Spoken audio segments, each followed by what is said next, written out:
In the sky, gazing far into the night, I raise my hand to the fire, but it's no use, 'cause you can't stop it from shining through. It's true, baby, let the light shine through. If you believe it's true, baby, won't you let the light shine through for you.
In the sky, gazing far into the night, I raise my hand to the fire, but it's no use, 'cause you can't stop it from shining through. It's true, baby, let the light shine through. If you believe it's true, baby, won't you let the light shine through for you.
Good evening everybody and welcome to this special edition of the Elite FPL podcast. It is myself, Stevo. I'm hoping to be joined by Dan, because if he ain't here, this stream's going to be ending in the next 10 minutes, because I ain't got nothing to talk about, to be honest with you. He is supposed to be joining me reviewing the FPL action, the Premier League action, all from yesterday. In fact, here he is now. Let's bring him on in a few minutes' time.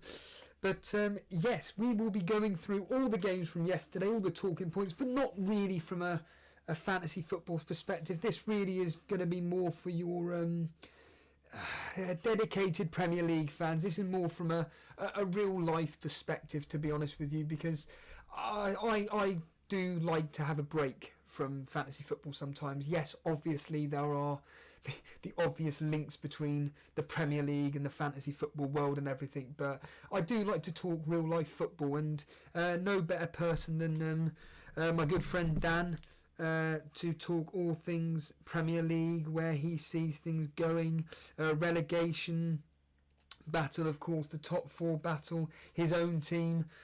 We will obviously be discussing fantasy football, but yeah, like I said, this is going to be more for your purists is the word I'm looking for. But I do want to quickly say that what a success last night was. I've watched the stream back, and oh my goodness! And for anybody that doesn't have a clue what I'm on about, and I'd be disgusted if you don't have a clue what I'm talking about. But myself and Jason, we both did the Match of the Day challenge. Some of you thought it was fake. You're idiots. But the majority of you that did enjoy the reactions to everything that we did, that was wonderful. I watched back, and what I find fascinating is when the following day I know the scores, and then I'm then watching back mine and Jason's reactions to what went on with the results that we don't have a clue about, and then more importantly, I'm reading your guys' comments on the right hand side, and it just blows my mind, like how we're all doing, like as Matt Brunton puts it, the Gogglebox style show, where all of you are watching two people watching a TV show, you lot knowing what's happened, and me and Jason not having a clue. I read some people saying that I was acting. I'm telling you now, right? If you think I'm going to stay up till 1 o'clock in the morning to do that, get stuffed. I'd rather be in bed. I never ever watch Match of the Day because I'm always asleep. And if you think that was acting, good God, I don't know what I'd be like if I was an actor. Jesus, that would be ridiculous. No, that was all.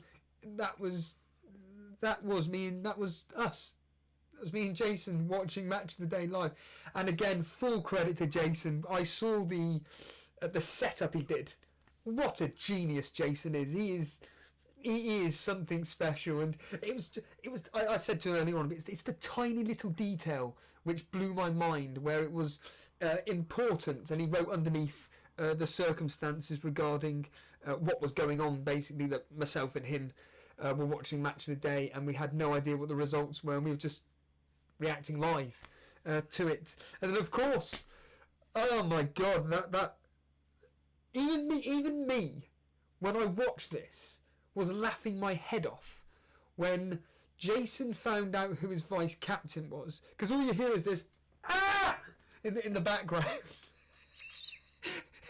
I'm then wondering what the hell's going on. He then comes over, tells me, and I don't get me wrong, I was a bit like, damn. I was so hoping he captained Vardy, vice captain Vardy, but obviously not. That would have been so funny. I mean, it was funny, but it would have been even more funnier. And then the ridiculous situation where I found out that I didn't even captain Rashford. That was ludicrous. That was absolutely absurd. I then find out that I actually captained KDB. I honestly have no idea how this happened. I do know for a fact that when I was listening to the preview stream that myself, Jason, Davey FPL and JK did. And by the way, JK, congratulations to JK. Not only is JK absolutely dominating the community, the free community league, where he's, I can't remember where he is. He was 2,500th in the world. His predictions yesterday, he got 7 out of 9 correct. 2 of them bang on the money, which were Brighton, Chelsea and the Leicester game. He also got his outcomes correct, the Arsenal game, Southampton game, along with various others. He was close to the Man City game. So for anybody that wants to put a bet on tonight's game, basically he's gone with 3-1. So JK, like I said, fair play to you. I had an absolute stinker. I got 3 outcomes out of 7. Jason, I've just been informed by my rival in the Elite FPL predictor game, Lino, not Steve-O, he's not my brother, it's Lino, that Jason at the moment is winning the... what did he say here? Let me just quickly read it. He said that he's winning the... Jason is top of the January score prediction game, and would you believe it, I came second in December. I came second in December, and Lino is top at the moment, doing very, very well indeed. But yeah, oh my God, I'm just reading this live now. I'm probably acting, by the way. That's crazy. Lino is 11th out of 82,000 people that play the Super Brew game. Lino, that is ridiculous, mate. Absolutely ridiculous. He says he's top of the Fantasy Football Scout Mini League of 408 people, and he's 4th out of 16,000 people that are in the UK. So well done, Liner there. I will ask him now again what his Sheffield United prediction is for tonight. Results for tonight. Let's see what he says. And for anybody that wants to put a bet, I suggest you go with Lino's advice. That is I mean, he could be in chat for all I know, but that is absolutely ludicrous. But yeah, I just want to say, for everybody that does watch the Match of the Day challenges, Nick Reed, if you're watching, here we go. I'm not going to lie, I last night I really, really enjoyed it. I personally really, really enjoyed it because I was with my co-host Jason, I was with my mate Jason, and it was absolutely fantastic, me doing it with him, because I was actually more reacting to what he was doing than caring about what was happening with my situation. And if you do it on your own, it's hard, it's tough, because you've got to chat, but you're talking to yourself, and it's really, really difficult to be talking about something that's happening on screen, but it's so quick because it's just highlight packages that you're just basically reacting to shots and blocks and various other things that happen. VAR, of course, and we'll talk to Dan about a lot of that. And yeah, I find the Match of the Day challenges really boring, but what I can say is that they could be happening more on a regular basis in the near future. Now, I will say this now, it's going to be basically impossible for me to do this, but next week I don't think I'm going to be broadcasting whatsoever.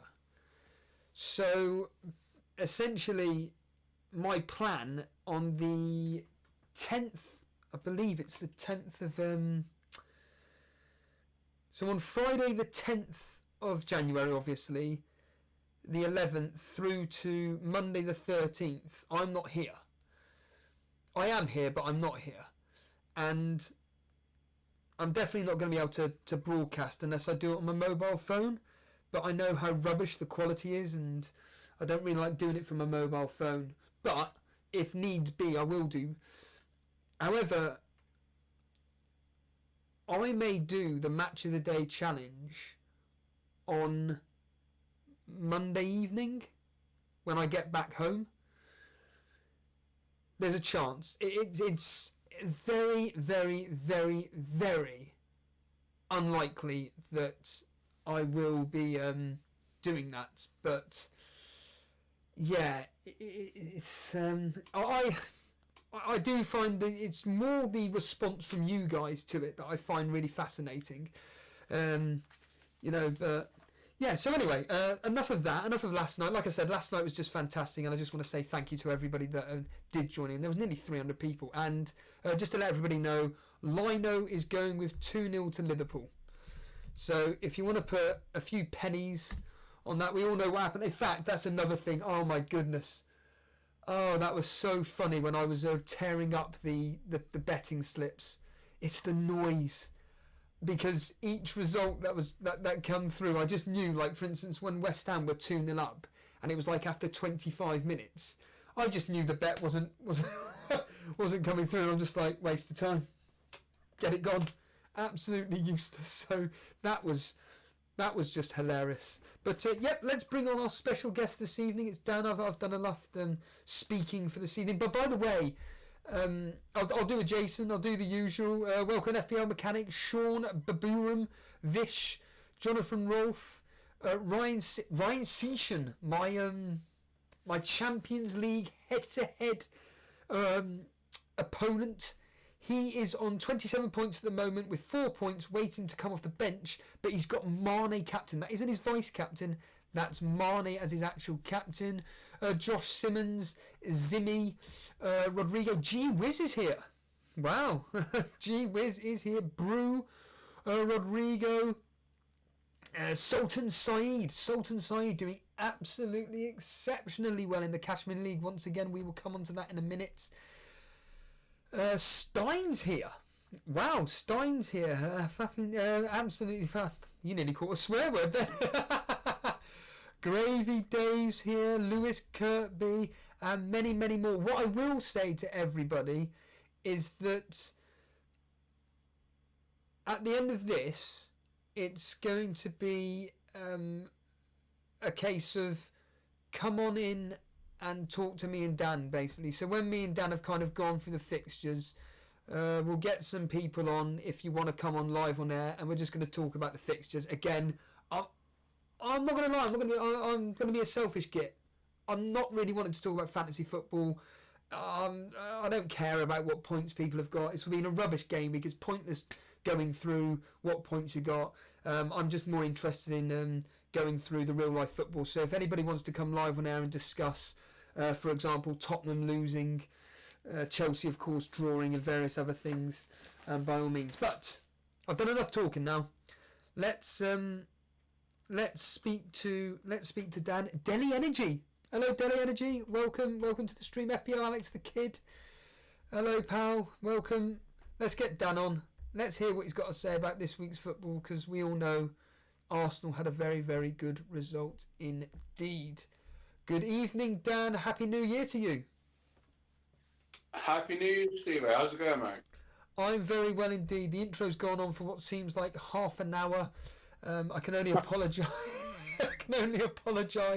But we are all here. Like I said, it's a great welcome to yourself for coming on to talk about the football action of the weekend. Straight away, Dan, let's kick it off with your team, Arsenal. We've got all night to discuss this. Arsenal 2, Man United 0. It was Pepe, of course, coming out of the woodwork and scoring for the first time in God knows how long, with his first start in God knows how long. Socrates with the other goal. It was Kolasinac and Saka with the assist. Dan, take it away, my friend. Mate, it's the best belated Christmas present I've ever had. It's nice to see. Well, it was brilliant to see Arsenal actually play like that last night. The intensity was there. Just the work rate of the players. Torreira, Ozil, David Luiz. It was amazing. It's funny you say about Pepe, because early sort of pre-season people were talking him up as a midfielder to get.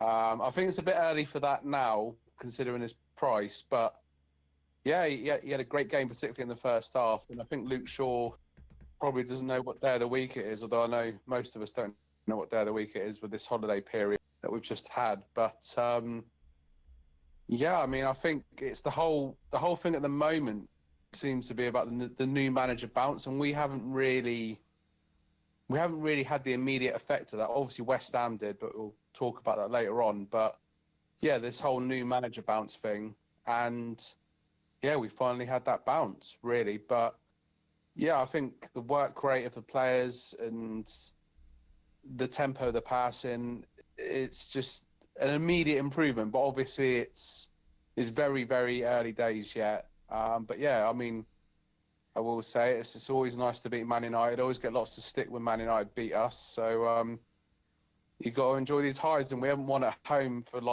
I think it's nearly 3 months now. So it's about time. Yeah, of course. I've completely lost me and Jason obviously did the match of the day challenge, and once we saw Pepe score after, what was it, after 11 minutes or 3 minutes, I can't remember now. Yeah, I think it was 11. It was very early on. Yeah, once we saw that, I was just thinking, here we go. Everybody's upbeat here and everything, and it looks like Arsenal on top of things, and there were no highlights from Man United at all. Did you just dominate the game?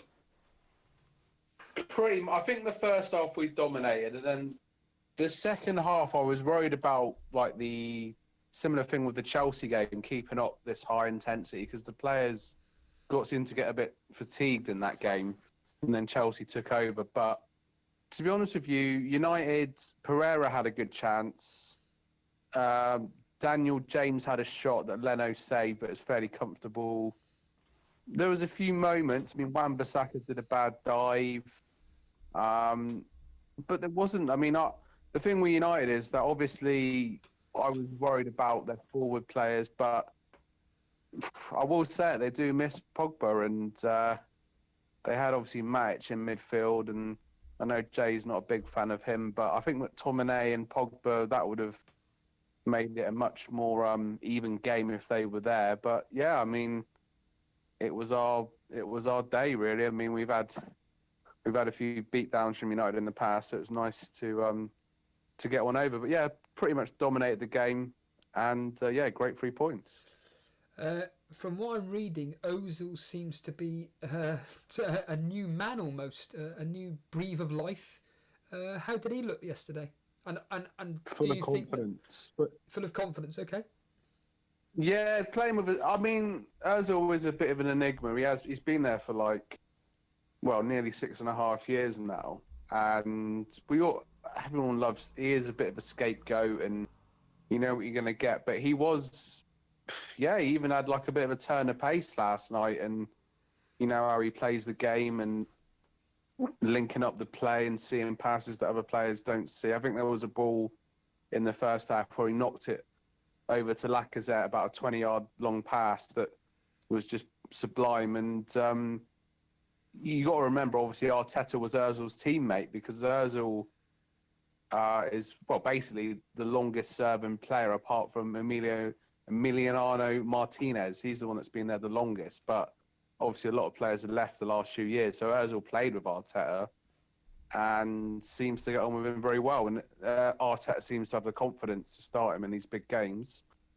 In terms of I mean, he could be a differential to get in there, but it seems to be more like the assist of the assister at the moment. But if he can keep on carrying on with what he's been doing, then he could be one to watch, definitely.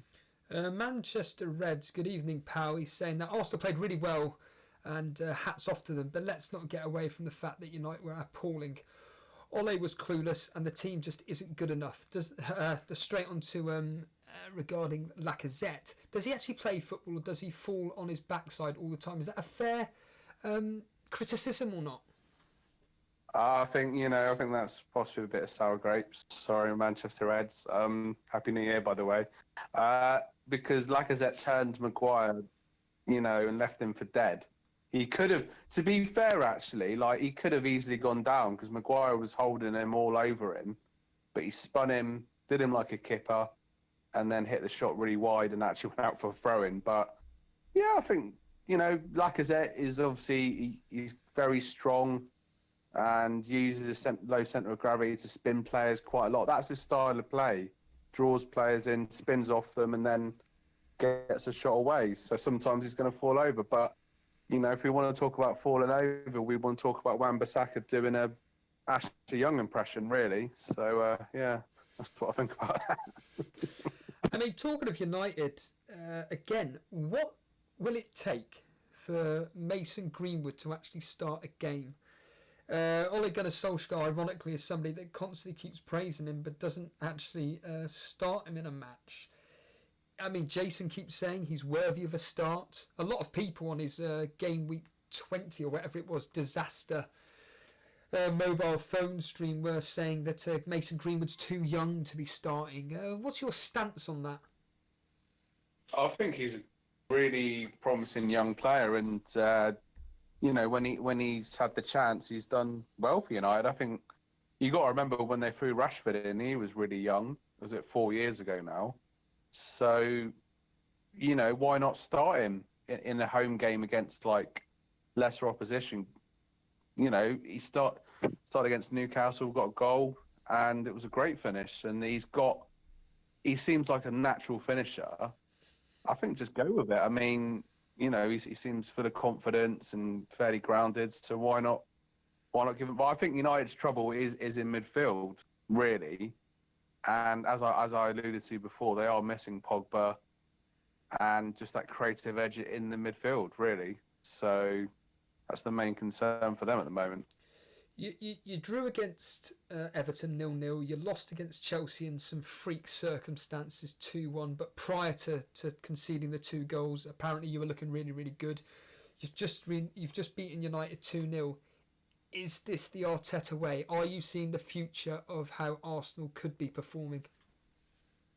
It's early. It is early. That's the thing. I don't want to get, you know, United were poor last night. United fans would come out and say that. They were brilliant against Man City. They were poor last night. That's how it goes in football. I mean, I think the early signs are promising, even the game against Chelsea. But Arteta's not a miracle worker, you know. It was a good win last night, but there's still, you know, I mean, David Luiz was possibly he got voted man of the match last night.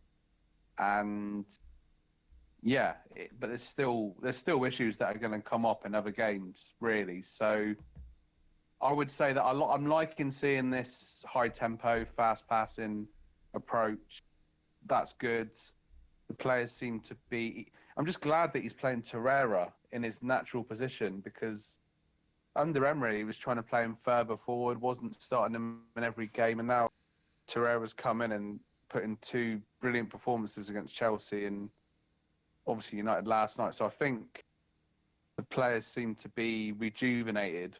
But going long term, you just got to look at, you know, obviously the defensive issues and getting the best out of Pepe on a consistent basis. We'll go into the teams above you later on the show, but you're 9 points off Chelsea. You're only 3 points off Tottenham and 4 points off Manchester United. It is very clustered between, well, basically 5th, which is Manchester United. I mean, you could go all the way down to us, Burnley. We're only 7 points off Manchester United. But realistically, let's be honest here, teams like yourselves, Arsenal, Everton, Wolves, Tottenham, and of course, give credit to Sheffield United doing it exceedingly well. In fact, if Sheffield United win tonight, and you never know, and again, we'll come on to that game later, they could be going 5th, but it's so close at the moment. You've just mentioned that you're very confident moving forward with Arsenal. Can you see yourselves getting into that Europa League spot? If not, pushing to get up to Chelsea, despite the fact there is quite a large gap between yourselves and Chelsea of 9 points? I think to catch Chelsea 9 points, I think that's gone now. I think if we'd have beat them Sunday, that would have been a different story, but obviously that it's going to be a turning point in the season. I just hope they can get a respectable league position. I think in terms of the league this season, it's more finish as high as they can, like I say, maybe get into that Europa League spot. But part of me is also thinking because players don't come for the Europa League, they come for Champions League. Like, if we were to miss out on the Europa League, I suppose you've got to look at it from a business point of view. That there's going to be less revenue from the match games and all that malarkey. But I don't know. I just think you could almost do a Chelsea from a few years ago, miss out Europa League, miss out Champions League, and just focus on the league. So I just want to see them finish above Spurs and United, finish high. But if we miss out on Europa League, it's not the end of the world because, I think maybe a season without European football could be where we could really focus on the league and actually get back into the big one. Moving on to one of the top three teams, it's Man City. They had a straightforward, within reason, straightforward win over Everton. It ended 2-1. Jesus with 2 goals. But, I mean, the main talking point was the fact that Aguero wasn't playing whatsoever. And Sterling coming on for a 1, 2, 3 minute cameo right at the end here. What do you think is going on in Pep Guardiola's head? Why do you think he rested one of his top strikers, but then decided to bring on Sterling for a 2 minute cameo right at the end of the game when it wasn't necessary? Just give him a full rest.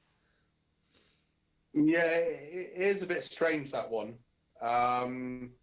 This festive schedule has been hectic. There's been games,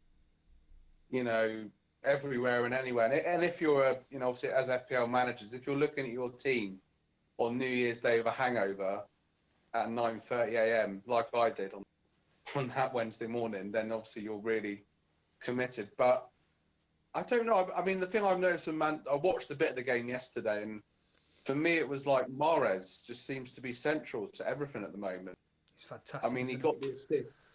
Yeah, I've always liked Mahrez. I mean, he just got a very elegant style of play, and obviously got some returns against his former club Leicester a few game weeks ago, and then got the assist for De Bruyne.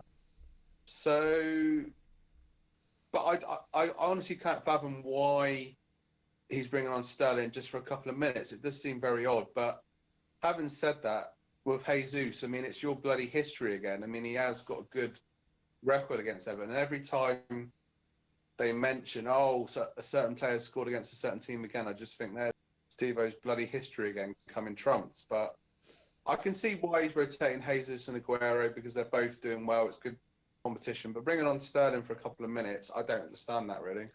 Of course, from a fantasy football perspective, Jason had both Aguero and Sterling. He said at the end of last night's stream that it looks like he's probably going to wildcard, get rid of the Man City assets. But regarding Man City assets in general, are they just a team just to avoid other than KDB? Well, I mean, I did just say about Mahrez for a little bit of a differential punt, but I mean, I feel for Jason. That is, they're logical moves. But then you've got this bloody rotation that just, because as an FPL manager, I just want, you want guaranteed starters at the end of the day, main players for main teams. And yeah, I think KDB is essential, but as you say, unless you're feeling really risky, I don't know. I mean, I don't know. I'm saying all this, but I'm thinking about getting Mahrez just the way he's been playing recently. But then I'll probably get him in and he'll be rested. So don't listen to what I say. Yeah, I saw it last night on the stream with people's comments and everything saying that De Bruyne was playing extremely deep versus Everton. Would you have any idea as to why this was happening?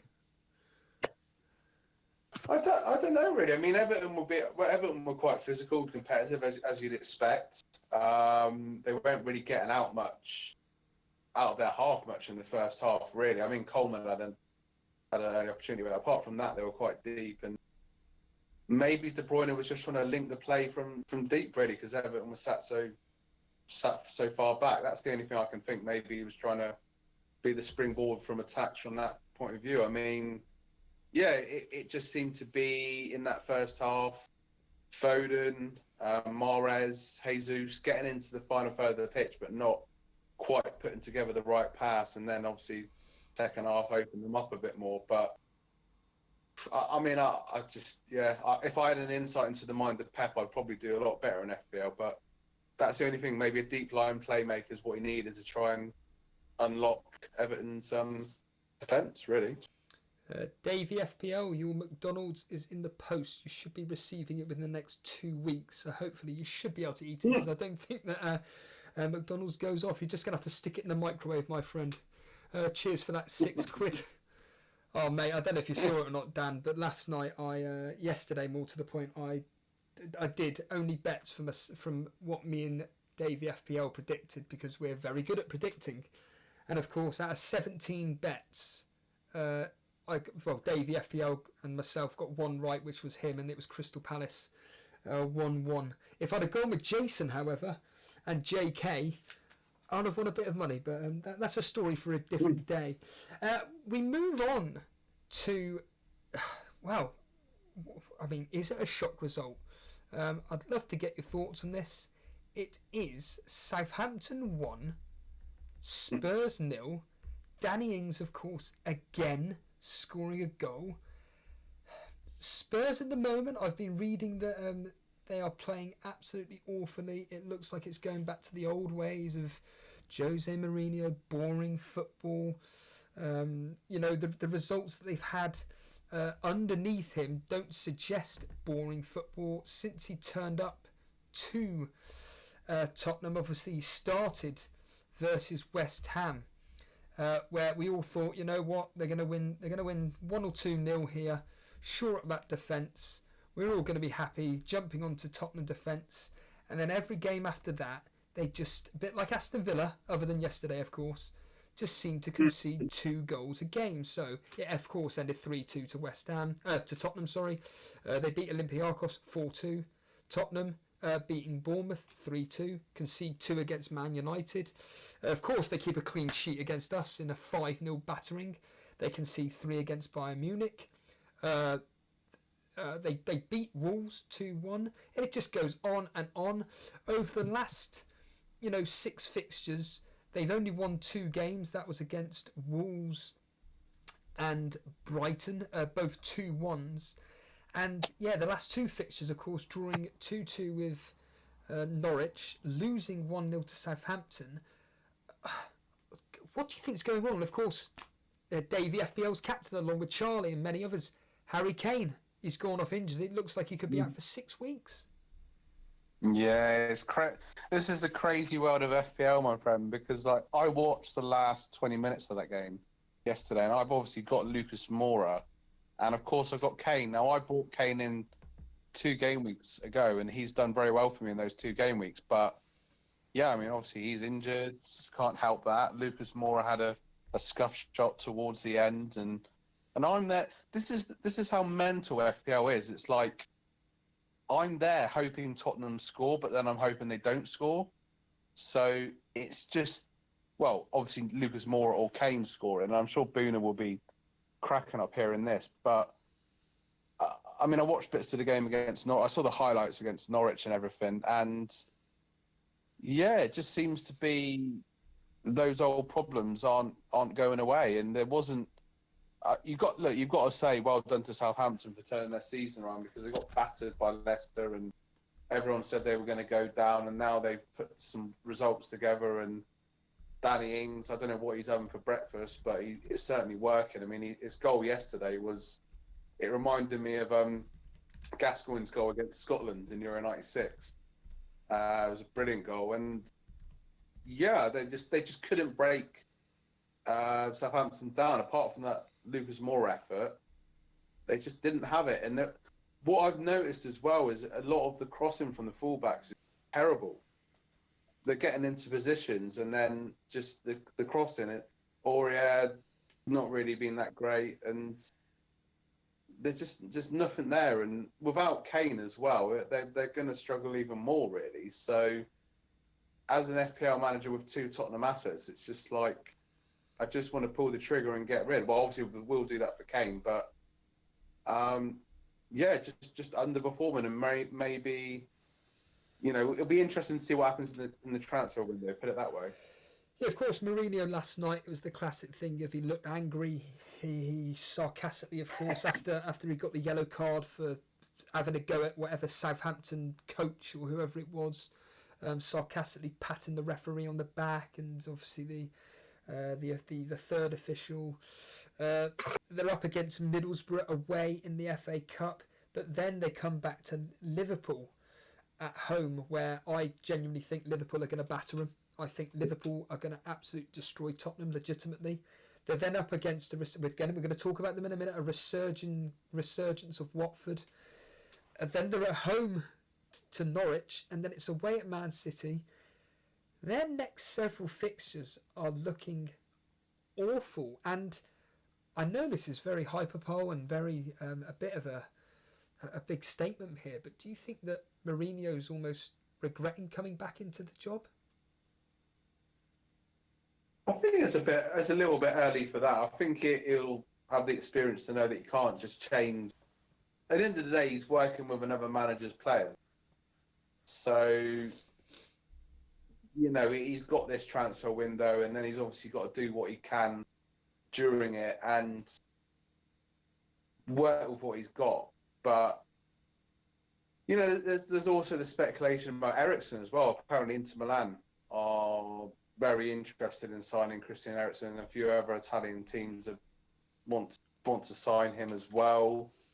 So that there's still that kind of hanging in the air. I know he scored against Norwich and everything, but that's got to be a bit unsettling because he's not been performing this season, but he has been one of Tottenham's main players over the last 5 or so years. So they've got to get that resolved. But yeah, I think let's see what he does. I mean, he's from his past. It's always been about signing players rather than bringing them up from the youth academy or whatever. So we'll have to see. But I hope it carries on. To be honest with you, now I'm getting these Spurs players up my team. I hope they keep struggling, and I hope Mourinho gets sacked by Really? What do you expect? I mean, I'm not gonna look. I mean, I'm an Arsenal fan at the end of the day. I'll try and be as objective as I can. Obviously, they're missing their main man. It's like if we were missing Aubameyang, we'd probably be in the bottom 3. So I can't really talk about how our season's going. But without Kane there and with Son being suspended before, it's just there's the two main players. So it's looking tough for them at the moment. Do you agree with UK Lad that, to be fair, Mourinho had lazy players at United and now he's got the same at Tottenham? Do you agree with that or not? I don't know what I mean. Not really. I don't know what he means by lazy. I mean, he's a manager. He's got to motivate them. Ultimately, that's what he's paid a horrendous amount of money to do. That's the end of the day. That's the job. And if the players are lazy, then they need to be replaced by the backup players and players that are less lazy. I think that's a bit of a generalisation, but I mean, Dele Alli has obviously looked good since Mourinho come in, so he's had a positive effect on him, and he was obviously one that people were getting in, and he looked threatening against Norwich. Maybe, as I say, it's all about the transfer window, and you might not be able to get any major business done in January, but come the summer, I think Daniel Levy will be saying, right, okay, here's your budget, get some players in, and then next season's going to be kind of like, really the sort of tough time for him. The question is, Dan, from a fantasy football perspective of this, obviously, I'm just going to assume that Harry Kane is going to be out for a period of time. He may only be out for this week, and then he's back for the game versus Liverpool. But if you own, barring Kane, of course, if you own Tottenham assets, i.e. Ali, Aurier, some people may own Vertonghen, Gazaniga, etc., do you keep them or do you get rid? You put them out of their misery and you get rid. Like, that's what I'm saying. And I'm going to enjoy doing it, honestly. I don't like having Tottenham players on my team. I begrudgingly like it when they do well. I hope they lose more games. And I hope Mourinho gets a sack. I'll say it again. So on to the next big talking point of the weekend, but mainly from a fantasy football perspective. So, of course, Newcastle 0, Leicester 3. And we all know what the talking point was. It's the fact that Jamie Vardy didn't start. They still had a very, very good result. They had, of course, Iheanacho and Perez up top together. We all know the story behind Jamie Vardy's latest absence with the fact that his wife's given birth. And I did ask Jason, as a father himself, what is it like to be basically essentially a new father and everything. And he just basically said that, look, you've got to be there. Basically, in the most simplest terms, you've got to be there for your kid after, because it could be suffering from various potential illnesses or whatever. But I'm no expert. But the point being is this: Vardy didn't start. The world of fantasy football evidently would have blown up, but they won comfortably 3-0, and Maddison with an absolute rocket of a shot. Pretty standard for Leicester, wasn't it? Yeah, I feel sorry for the 2-0. I mean, I do a bit of a soft spot for Newcastle, but yeah, Leicester just blew that goal from Chowdhury as well. The third goal was just quality. But yeah, Maddison's punishing me. I took him out a few game weeks ago. I really like the player Maddison. I think he's a silky player and can shoot from long range and to devastating effect. And I was just, it's one of those things when you see the goal and you just think, yeah, fair play. I shouldn't have taken you out. But to be honest with you, like Dubravka, I think that's how you say his name. Yes. The Newcastle goalkeeper. He made several saves and he nearly got bonus points, and he was doing his best. But Newcastle got injuries at the back, and Leicester was just ripping them apart. And Perez, it's that whole thing about, I think I said this before, that players always do well or score against their old team. And there is, if you're going to go slightly maverick, there is a case for thinking to yourself, why not captain against his old teammates? Because he's going to know their strengths and weaknesses. Psychologically speaking, he's going to, want to prove a point. And that's what Perez did yesterday to his old teammates. No, didn't show any mercy, and looking tough for Newcastle. But yeah, I bought into Yinchu, so clean sheet, bonus points, happy days. But yeah, well done to Leicester. Yeah, I mean, barring going for a bit of a blip by by drawing with Norwich, they drew with Everton 2-2 in the League Cup, obviously going through on penalties. They then do their standard thing of losing to two top six teams. In fact, ironically, their rivals, aggregate score of 7-1, 3-1 versus Man City, and a 4-0 loss and then, of course, like I said, they've come back to beat non-six teams. I mean, I'm stating the blinking obvious, but Liverpool have won the title, haven't they? Oh, 100%. Well, 99.9%, yeah. Barring, it would have to be like when Deportivo La Coruña beat AC Milan 4-0 in the second leg. Well, a Champions League game, knockout game, a footballing miracle for anything else. I mean, Liverpool won the league. It'll be just insane if they did. So, yeah, congratulations, Liverpool, for winning the Premier League finally, basically. Moving on to a very, very disappointing result from my point of view. It's Burnley versus Aston Villa. Absolutely atrocious defending. We're giving away the ball too comfortably. We seem to be afraid to tackle. I personally have... I was thinking about this today, actually, Dan.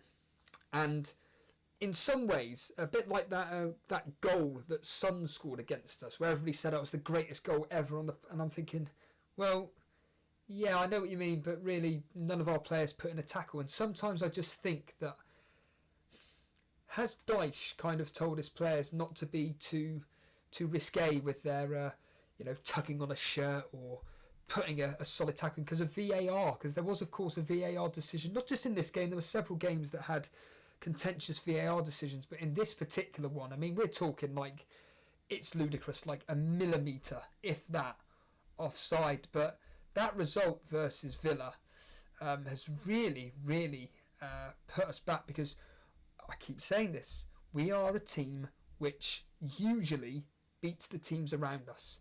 But that has put us right in the mire again. We're 4 points clear of, and again, we'll get to them in a minute, Bournemouth, who had a terrible result, and now they are doing appallingly. But that result there for us was absolutely appalling. And once again, it was just ironically defensive mistakes. Versus Man United, we all saw what happened there against Everton. Don't get me wrong, Everton deserved to win, but we put in a very, very solid performance there. And I mean, our upcoming fixtures, I mean, we're up against Peterborough in the Cup, and we never beat these lower league teams. So we're going to be knocked out of that because Sean Dyche is going to play a weakened team.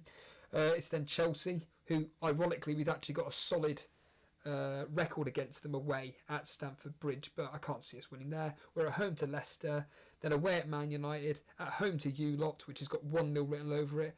Southampton, the resurgence of Southampton.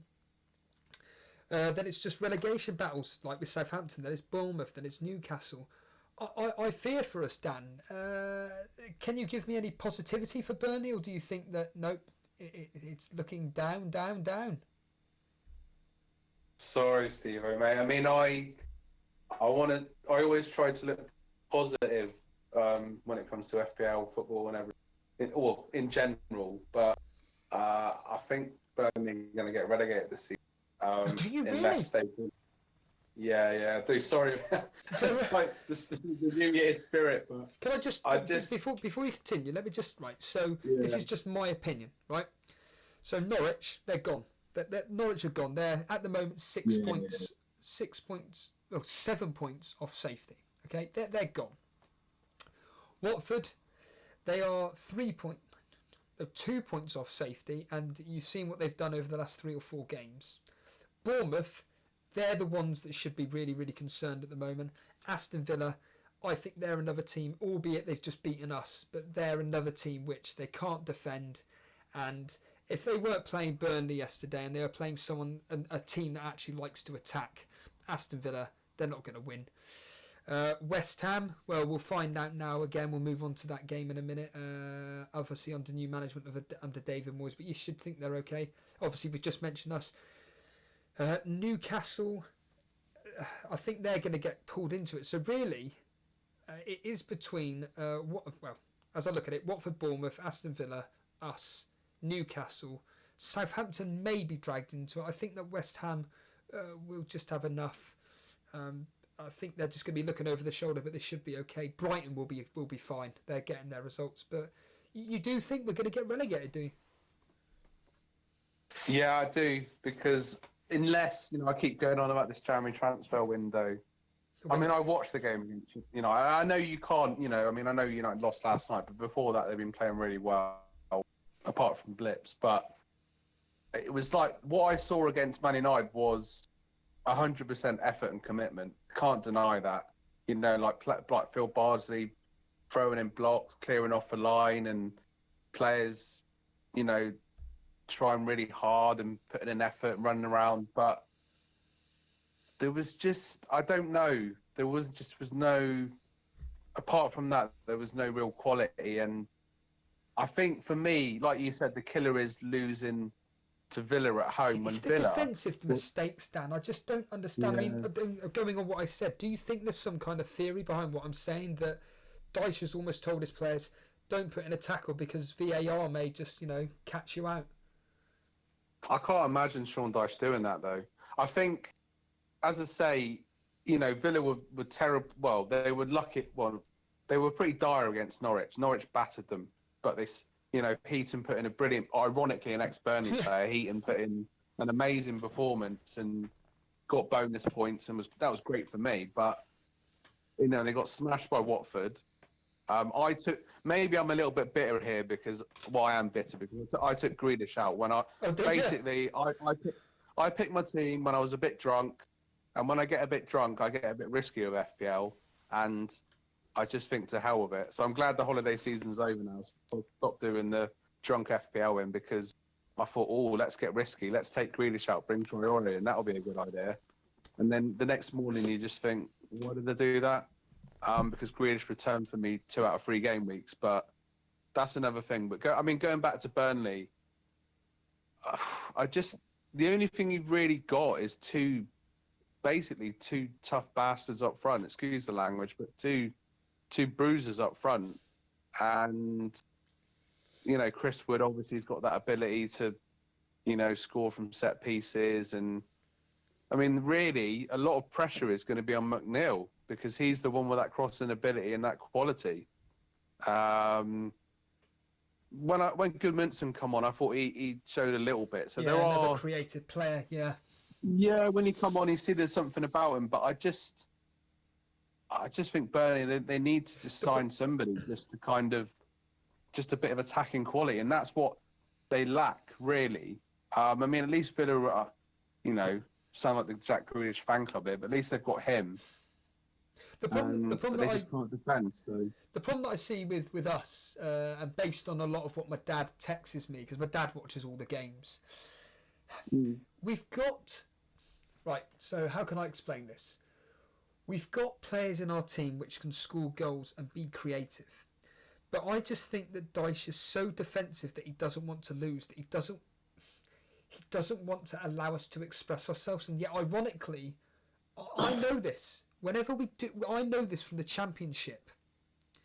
When we actually express ourselves, we'll concede goals, but we actually score goals and get more goals than obviously get more than the opposition. And again, I don't know the exact flaming statistics, but when we were in the Championship, we were scoring 3s and 4s on a regular basis. And don't get me wrong, our defence was solid enough, but. And then I remember, if you remember last year, when we were in absolute mire, and I was saying, like, I don't understand why Dyche is playing a 5-4-1. Stick to your 4-4-2 and just attack teams. And then once he actually changed his formation to that 4-4-2 and allowed our players to be like, we've lost everything now, let's just go for it. Surprise, surprise, we started winning games. We pulled away from the relegation zone and we're still in the Premier. Do you think that Dyche is just so defensively minded and so worried about losing that it's actually having a hindrance on our team? Yeah, possibly. I mean, if you're going out with that, I mean, obviously you know Burnley more in depth than me. If they're going out there with this, kind of defensive mindset and kind of worried about losing, that's not you in a game against Villa. I mean, you've just got to go for it because that is the archetypal 6-pointer. And from what I saw, like you said, poor defending. And I don't know if the players, whether they want to hear that against Villa, they want to hear, right, let's just take the ball by the horns, go for it, and, play to our strengths. I mean, McNeil with his crossing ability, Chris Wood in there, you just got to, that's what they got to do. But that's why I'm seeing it, and I'm just not seeing that quality to get them out of, this slump they're in at the moment. Yeah, absolutely. So you think that quite a lot of people, I say quite a lot of people, a few people in chat don't think Burnley are going to get relegated. I'll ask this question right now. Everybody in chat, who do you think will be relegated? Which 3 teams, which 2 teams do you think are going to be relegated? If we take Norwich as red, they're gone. Which other 2 teams do you think will get relegated along with Norwich? Moving on to a relegation threatened team, West Ham 4, your local ex-local team Bournemouth 0. What on earth happened there? Noble with 2 goals. Again, as a line that you always say, Felipe Anderson, your mate, with a goal. Allaire with a acrobatic overhead kick. Of course, Fabianski coming in with a clean sheet. It was Frederick Snodgrass and Declan Rice getting the points here.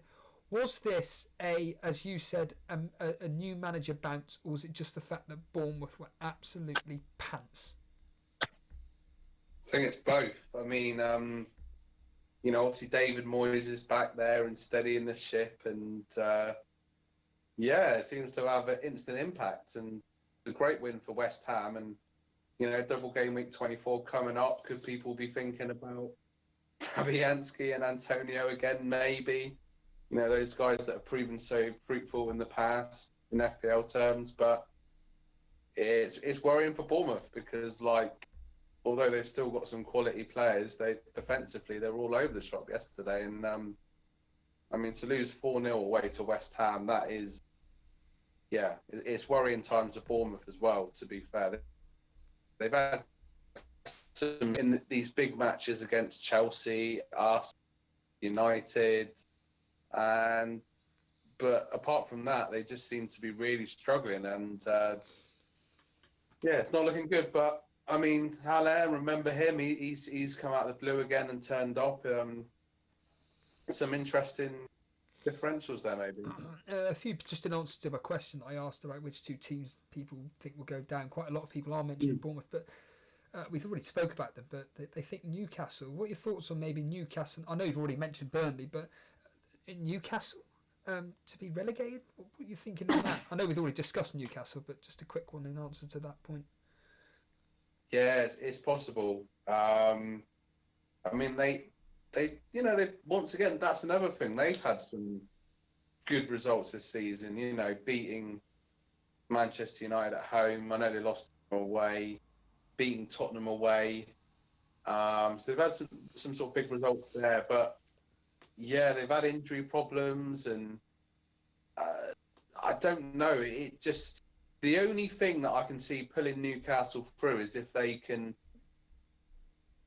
get some signings in and some loan signings like they did before a few seasons ago, and just with that home crowd, and just kind of, pick up some more results in the big games they're not fancy to win and pull out.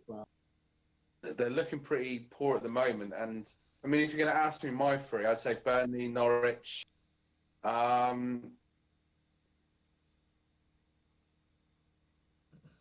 got a feeling.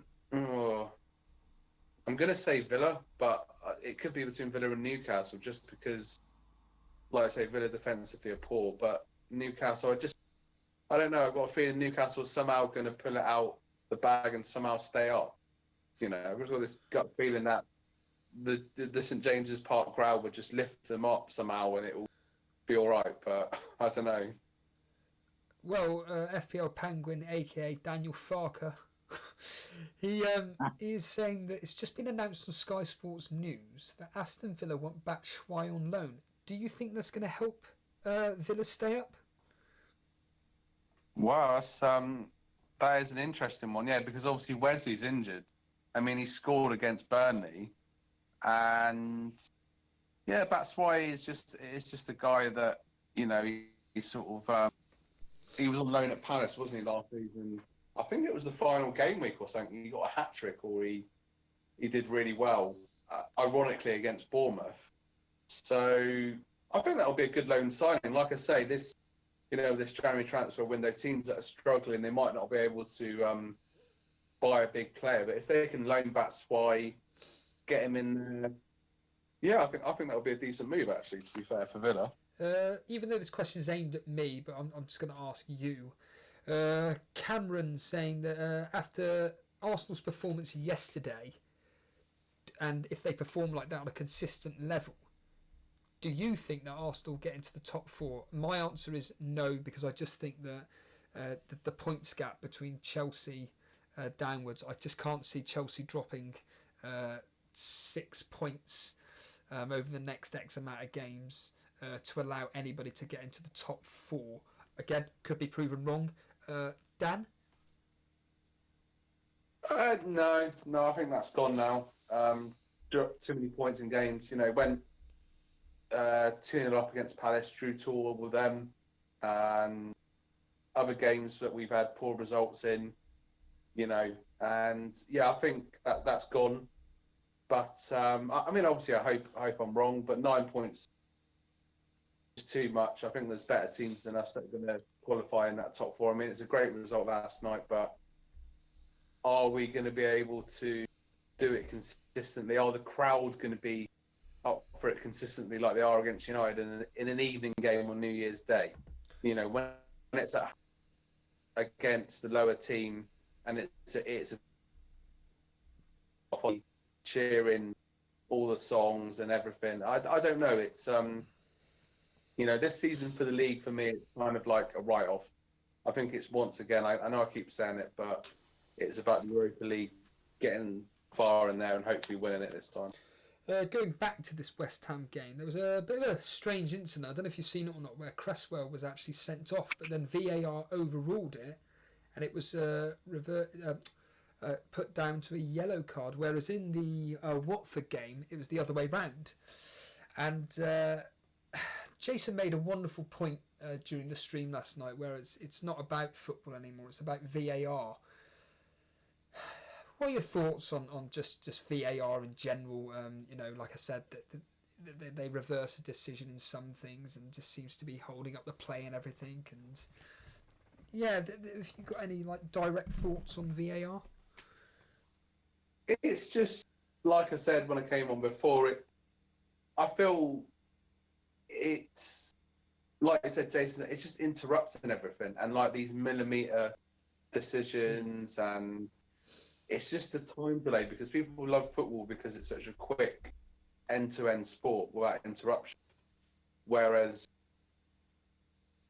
VAR is there for a reason. But I think there was something in the Man City Everton game where like they were just deciding something, and was it offside, was it onside, but they didn't really need to decide it, and it went to VAR, and it was dragging out time, and you just think, when's common sense going to come into play here?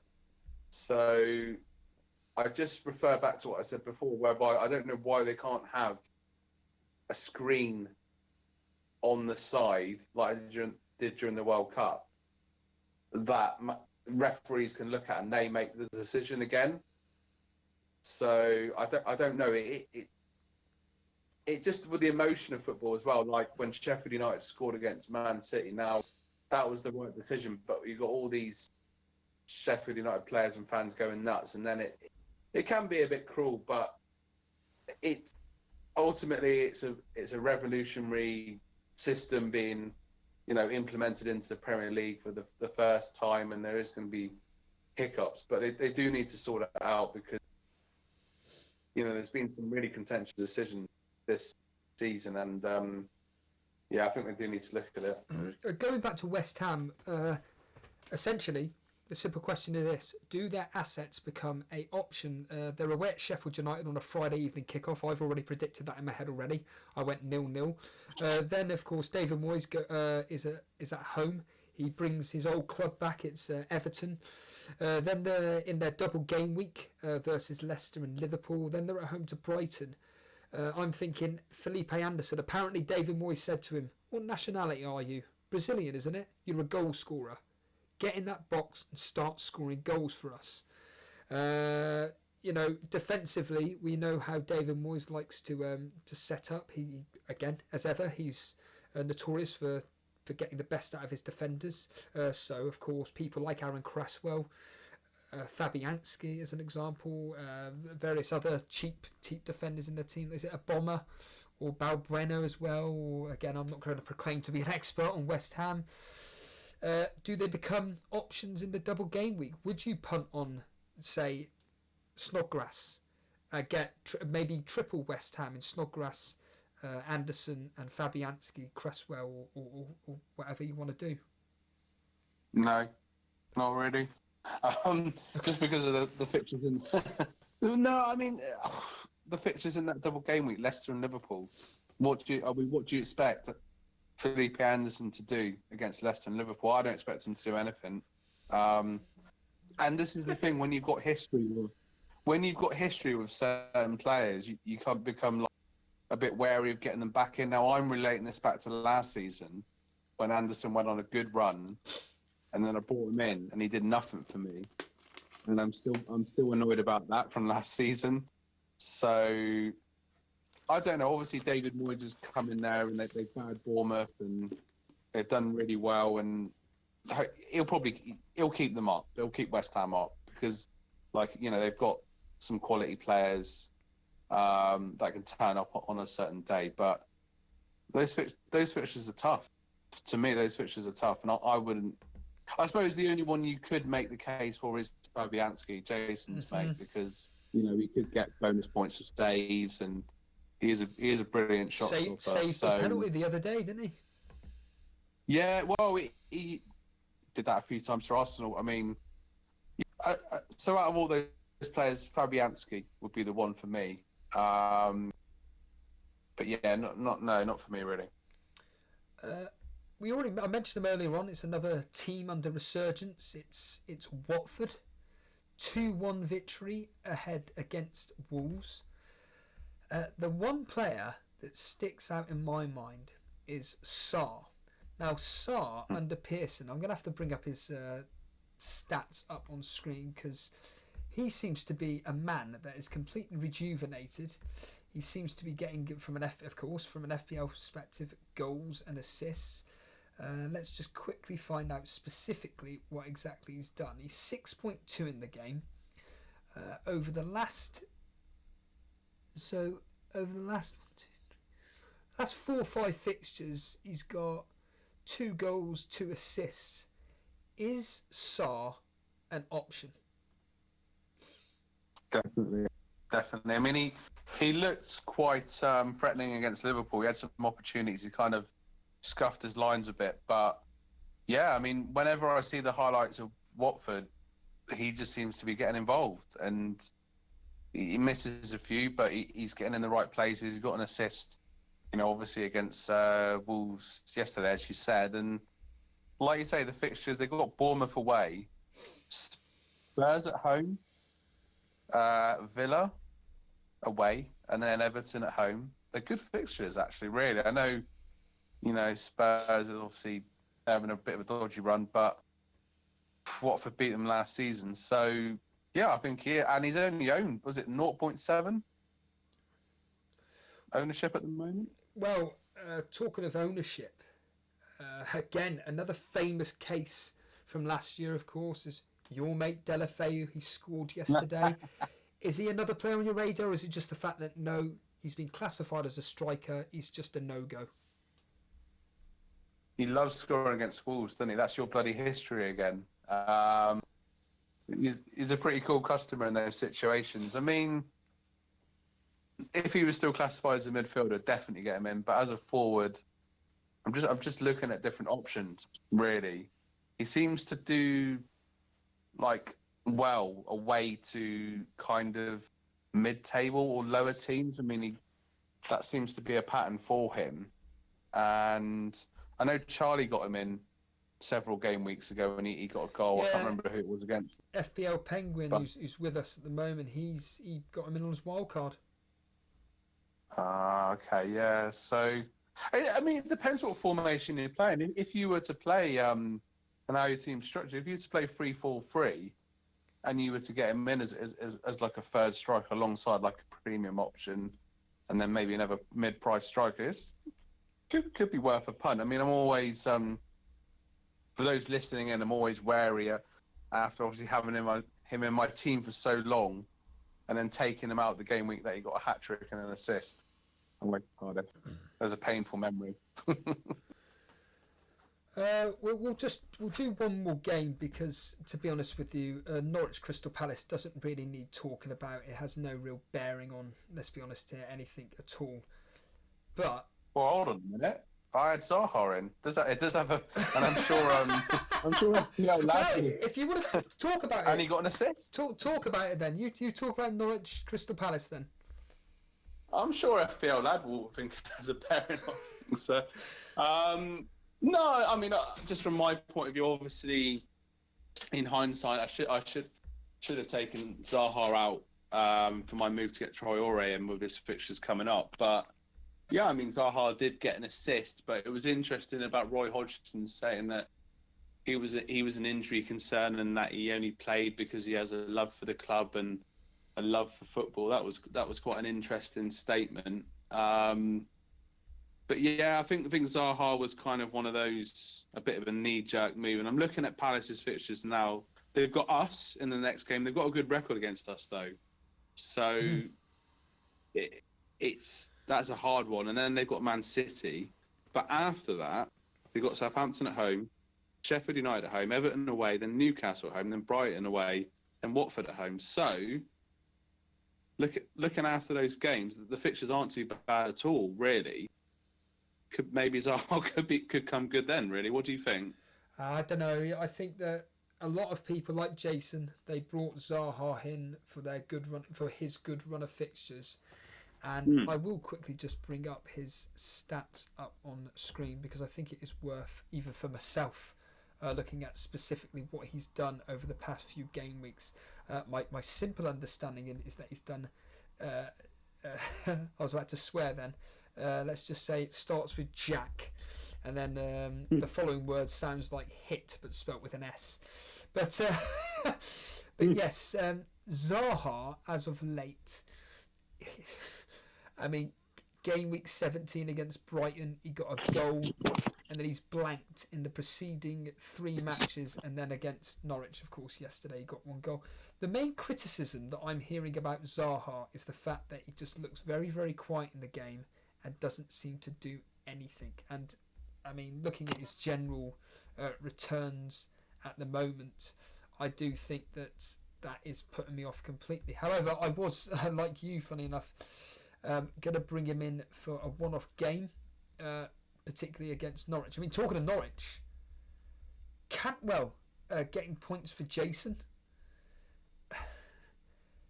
Your thoughts on Cantwell? I mean, we've had this discussion before, but he looked lively yesterday based on the highlights of the match of the day. But your thoughts on Cantwell as maybe as a starting midfielder in a 3-5-2 formation, maybe?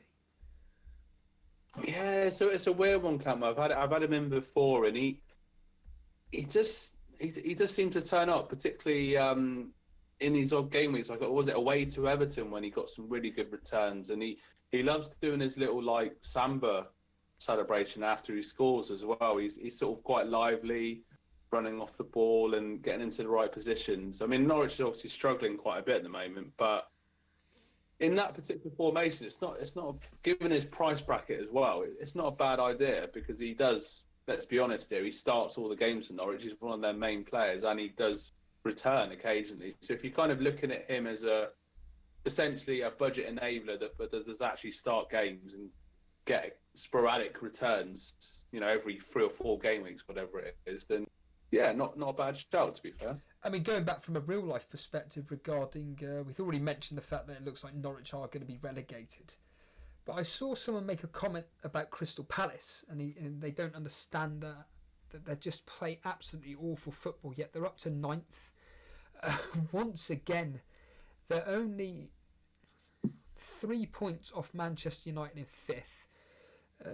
This is how tight it is. They're 8 points clear of Bournemouth in 18th.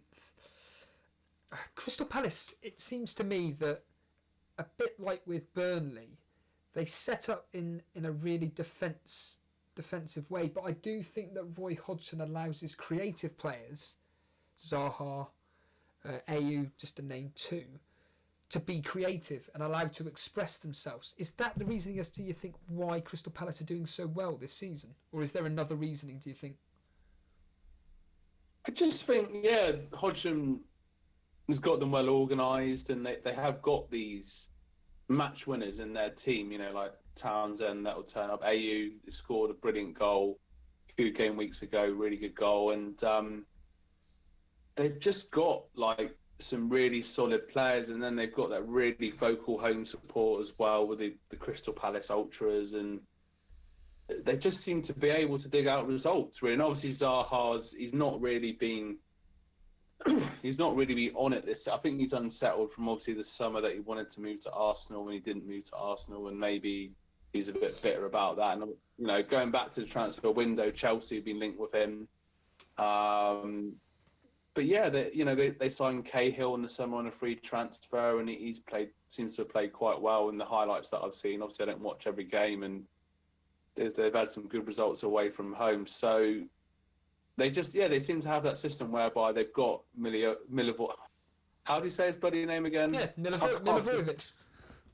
Milivojevic. It's not that hard to pronounce it, is it? God. But yeah, they've just got all these kind of solid players mixed in with your kind of more maverick players that can produce a moment of magic, really.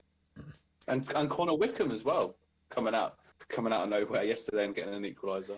If you were if you're a Crystal Palace fan and you're playing Norwich away, do you think a draw's a good result, or do you think no, we should be beating this team comfortably here with the solid players that we've got. Norwich defensively are absolutely, well, let's be honest here, they're pants. If they had won yesterday, Crystal Palace, they would have been joint with Tottenham and Wolves on 30 points. Do you think it was a disappointing result for Crystal Palace yesterday? Yeah, I do really, because Norwich, they've had good results at home to Spurs, us, and Man City this season. But I think from the point of view of a Crystal Palace fan, obviously I feel that into this, but I think they should be beating Norwich really, because Palace is set up away from home to win games, and ultimately Norwich are bottom of the table. So yeah, it's a disappointing result. Well, talking of disappointing results, from my point of view, Brighton won, Chelsea won. Azpilicueta with the goal, Abraham getting that assist. Here we go. Here's a name that I've been trying to pronounce. Johan Bakish with that absolutely incredible overhead kick. Kepa had absolutely no chance saving it. I look at this in two ways. It's the fact that Chelsea, they concede 83 minutes or something like that to that goal. They didn't really have, from what I saw in the highlights package, that many chances. Brighton stuck it out. They've now had two very good results against top six teams. They beat obviously Tottenham. They've just got this draw against Chelsea.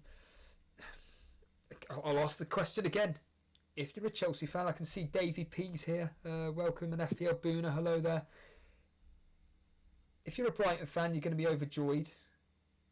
If you're a Chelsea fan, how would you be feeling with that result? If I was a Chelsea fan, what kind of weird alternative world is this? I mean, no, I think, from the point of view of a Chelsea fan, that's a better way to phrase the question. Yeah, they're going to be disappointed after, beating us.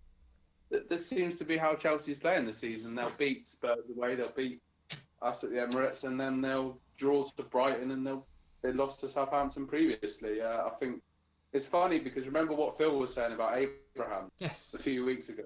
He was right.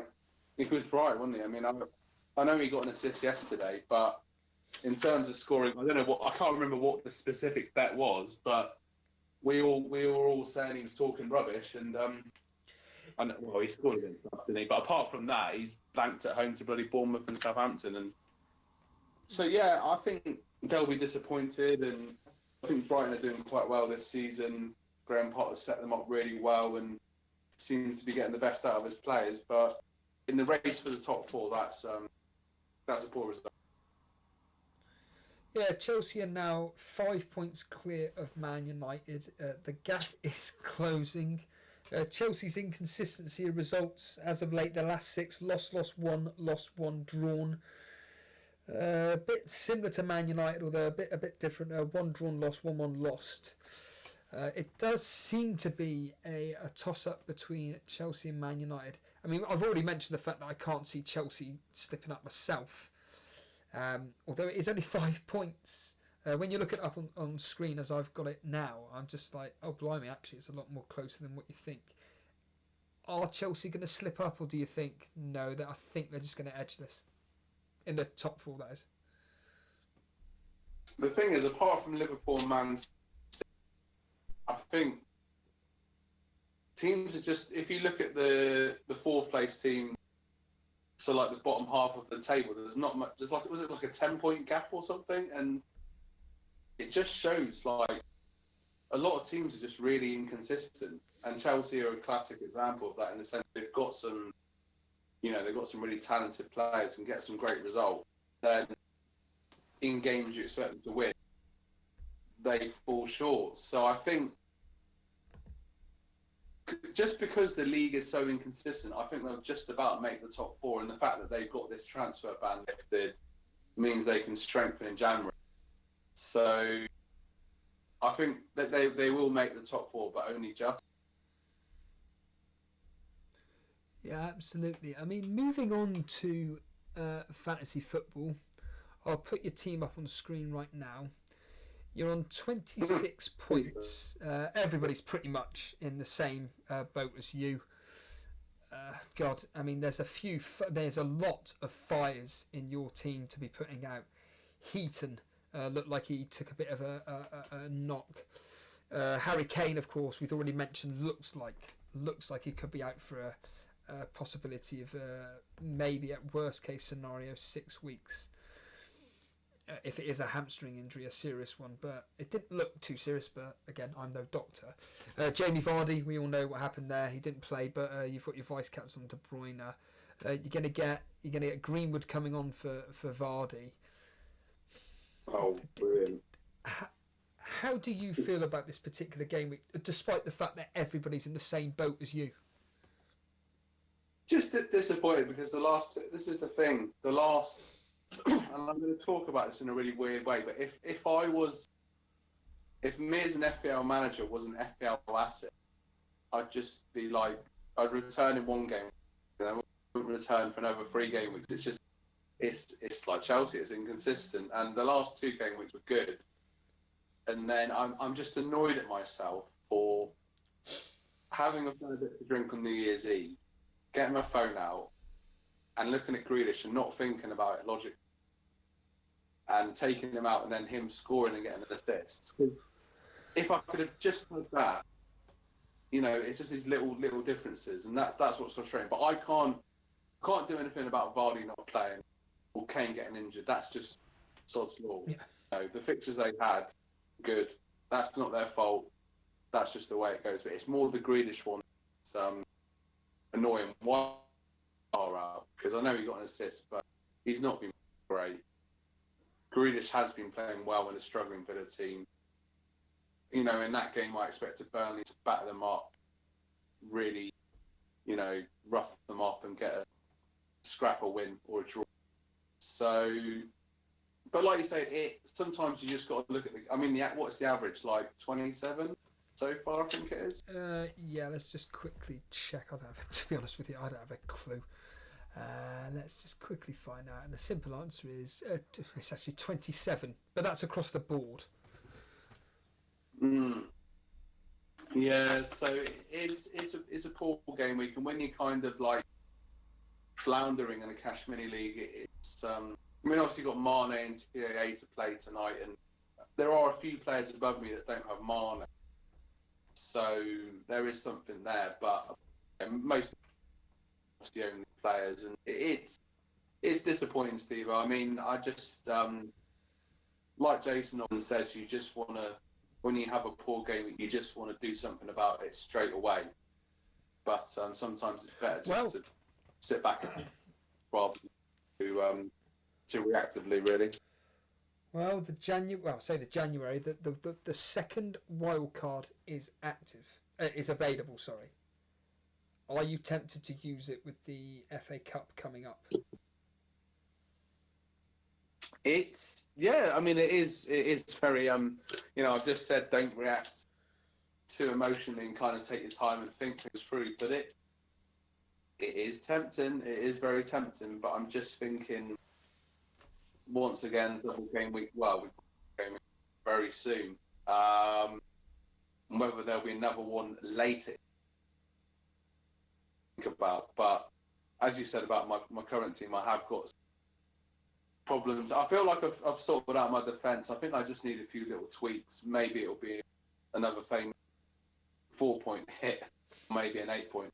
But I don't know. I just think if there is another double game week, what will the FA Cup games towards the end of the season might be more beneficial then. But it is tempting. New year, new resolution. Sort your FPL team out. It is very tempting. Well, talking of wildcards, talking of players that are doing exceptionally well, it is FPL Penguin. Evening, Penguin. Evening, mate. How you doing? You're doing a lot better than me. You have had an outstanding, shall we say, wildcard this particular game week. Yeah. well, essentially, tell us your thoughts about this particular wild card. You stuck with the 3-5-2 formation. For people listening on audio, basically it's Fabianski, Trent Alexander-Arnold, Soyuncu, Van Dijk, De Bruyne, Traore, Sarr, Mane, Maddison, Ings, Vardy, and then Calvert-Lewin, Lundstram, and Sidibe, Ryan on bench. As Jason said, you're going to be having a headache every single week, though, regarding the bench. You regretted that?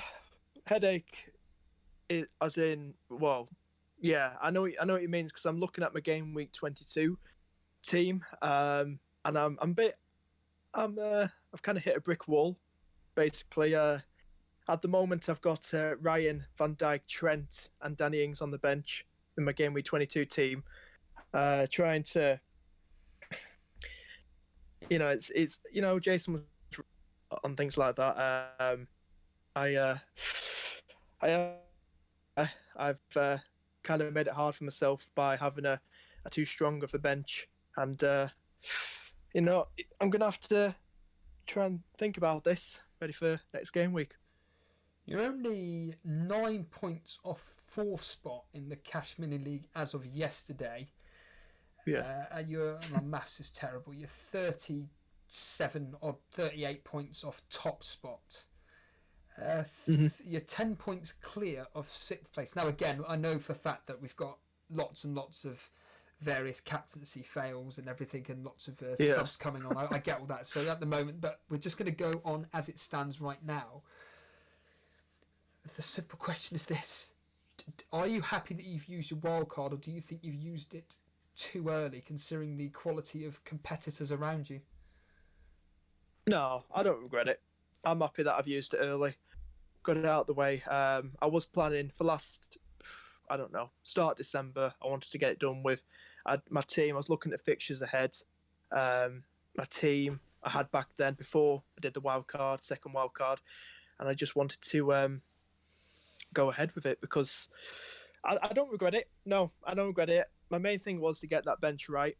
Jason kind of was right that, I've kind of basically hit a brick wall now, trying to, when it comes to a game week, who do I start? There's players that I want to start, but I can't start all of them. So, yeah, it's, but I don't regret it, Steve. I don't. And, I'm sitting at 26k at the minute, and, I'm buzzing with that. I don't mean to gloat, but I don't want to get big-headed about it. But, I've never even hit 99k ever in 12 years, mate. I've never hit 99k in a game week, I've never, and I'm buzzing with it. I just can't believe it that, just keep up this momentum. Whatever I'm doing, it's working. So, yesterday, of course, myself and Jason did the Match of the Day challenge. I'll ask you both the question, but we'll start with you, Peng. We'll give Dan a break for a bit. What was the standout results for you yesterday, Penguin? What were the standout things that happened? Was it Vardy being benched? Was it Aguero not playing? Was it the fact that West Ham won 4-0? I mean, obviously Liverpool are playing tonight. We'll get onto that in a minute. But, yeah, what were your standout things from yesterday? Well, yeah, Vardy definitely not starting. I was very shocked about that. When I didn't see him in the starting line, I was like, oh, he's got to be on the bench. And he wasn't even on the bench either. And I'll tell you something, I was so glad.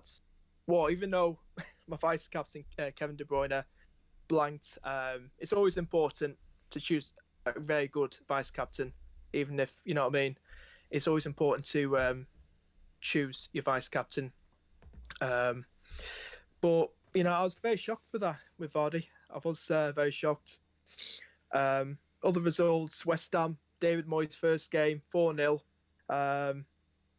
That was something. Was it Mark Noble, 2 goals? Yes. Yeah, I was quite surprised. Arsenal winning 2-0 as well. Bet Dan's buzzing with that. Was it a shock result though for you? I mean, to be honest, it was kind of a shock because the form Arsenal have been in, and I thought United would have probably scored. I was expecting a boring game, like probably a 0-0, 1-1 probably. But I was very surprised Arsenal came out the winners, and especially got a clean sheet as well. Dan, I didn't actually ask you this regarding what Penguin's saying about Arsenal and clean sheets. There was a player that I was looking at.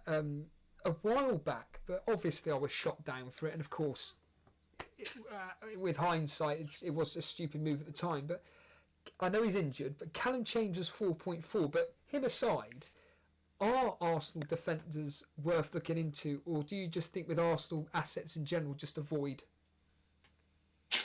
Well, I mean, Chambers is out for 9 months, unfortunately. Is he? Yeah. Yeah, it's just been announced, so it's really bad luck for Chambers. What's he done? ACL. Gee, wow. So yeah, it's really unlucky because Chambers is, when he's played at centre back, he's done all right. I'm not saying he's a world beater or anything, but he's finally kind of, after going out on all these loans and not being in favour, kind of done all right and become like, in first team contention. But yeah, unfortunately, I do feel it's more news really. But I think it's a void for the moment, really, unless you're feeling particularly brave, because got a good result yesterday, but I don't know. Defensively, there's still going to be problems, and we saw it against Chelsea. That we can come unhinged, and we've got injuries in those positions still. So avoid for now. Did any players for you, Penguin, stand out yesterday where you just thought, why didn't I get him on my wildcard team? Or were you pretty, you know what, I am actually, like you said, very happy with this? Well, the thing is, Perez for Leicester's been playing good last 2 games, is it now? He's been getting the goals for Leicester. Not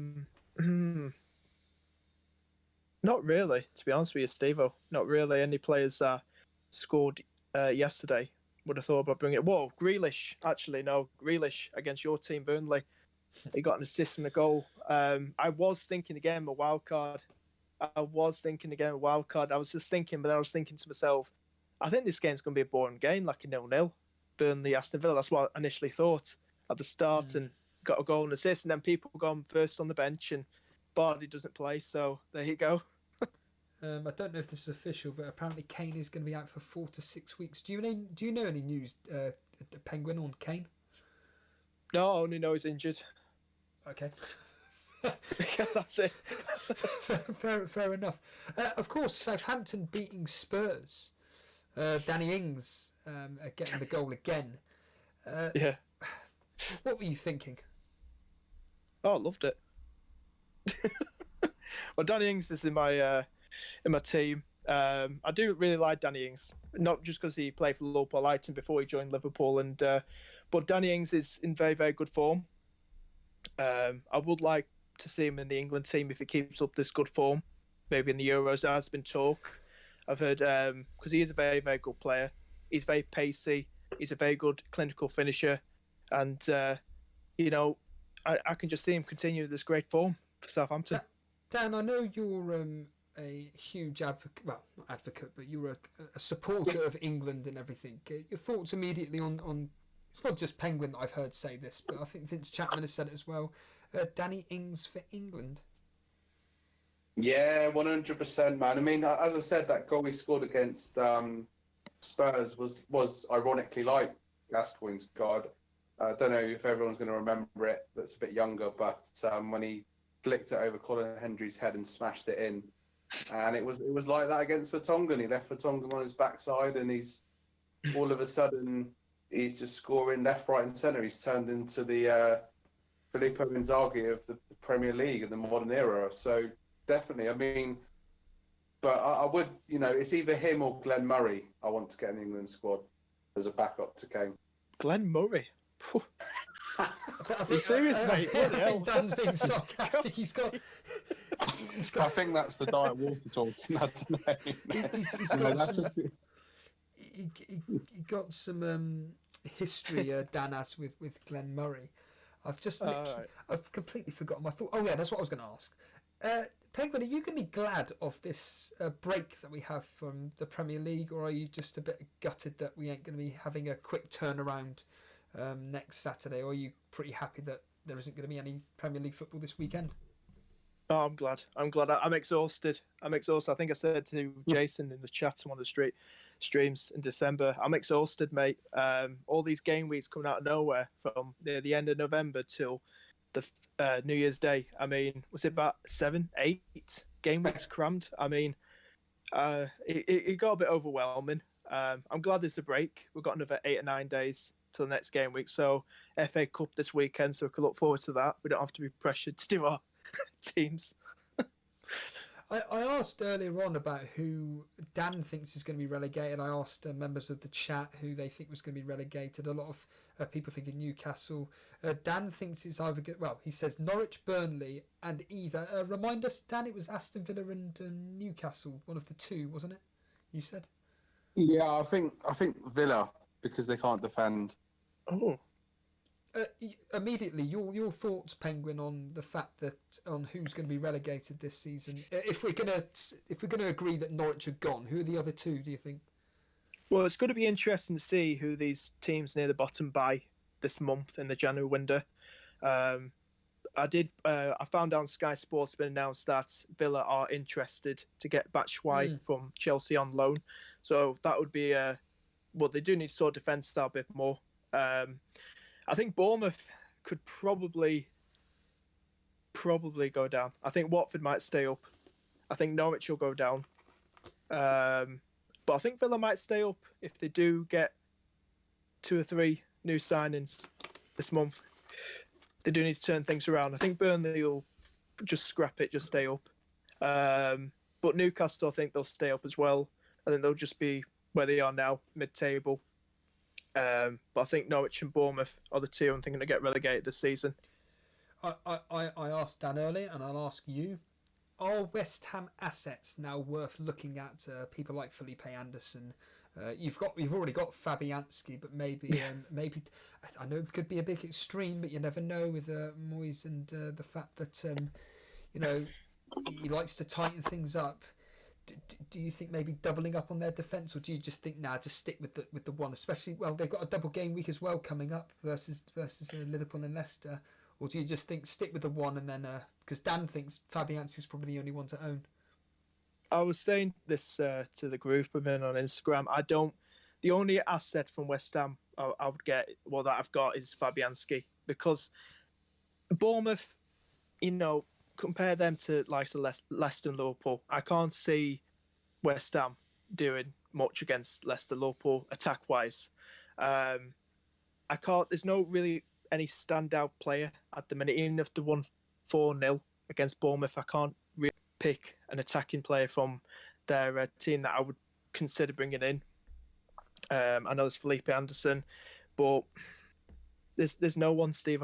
I'd just keep Fabianski. He's good at save points. He picked, he'd be good to use against Leicester and Liverpool in that double game week. I think he'll be kept busy in their goal. But to be honest with you, no, I can't see any why I should bring in, like, at the moment, Anderson, or, I can just imagine people bringing in Mark Noble right now just because he scored 2 goals. But Haller, I'm still a bit iffy with if he's really gonna, if he's gonna score in the next games. He's gonna go on a run where he's gonna score a goal every few games, every 2 games. I can't really see it. I think he's just gonna start blanking again and then get a goal in the next 5 games later.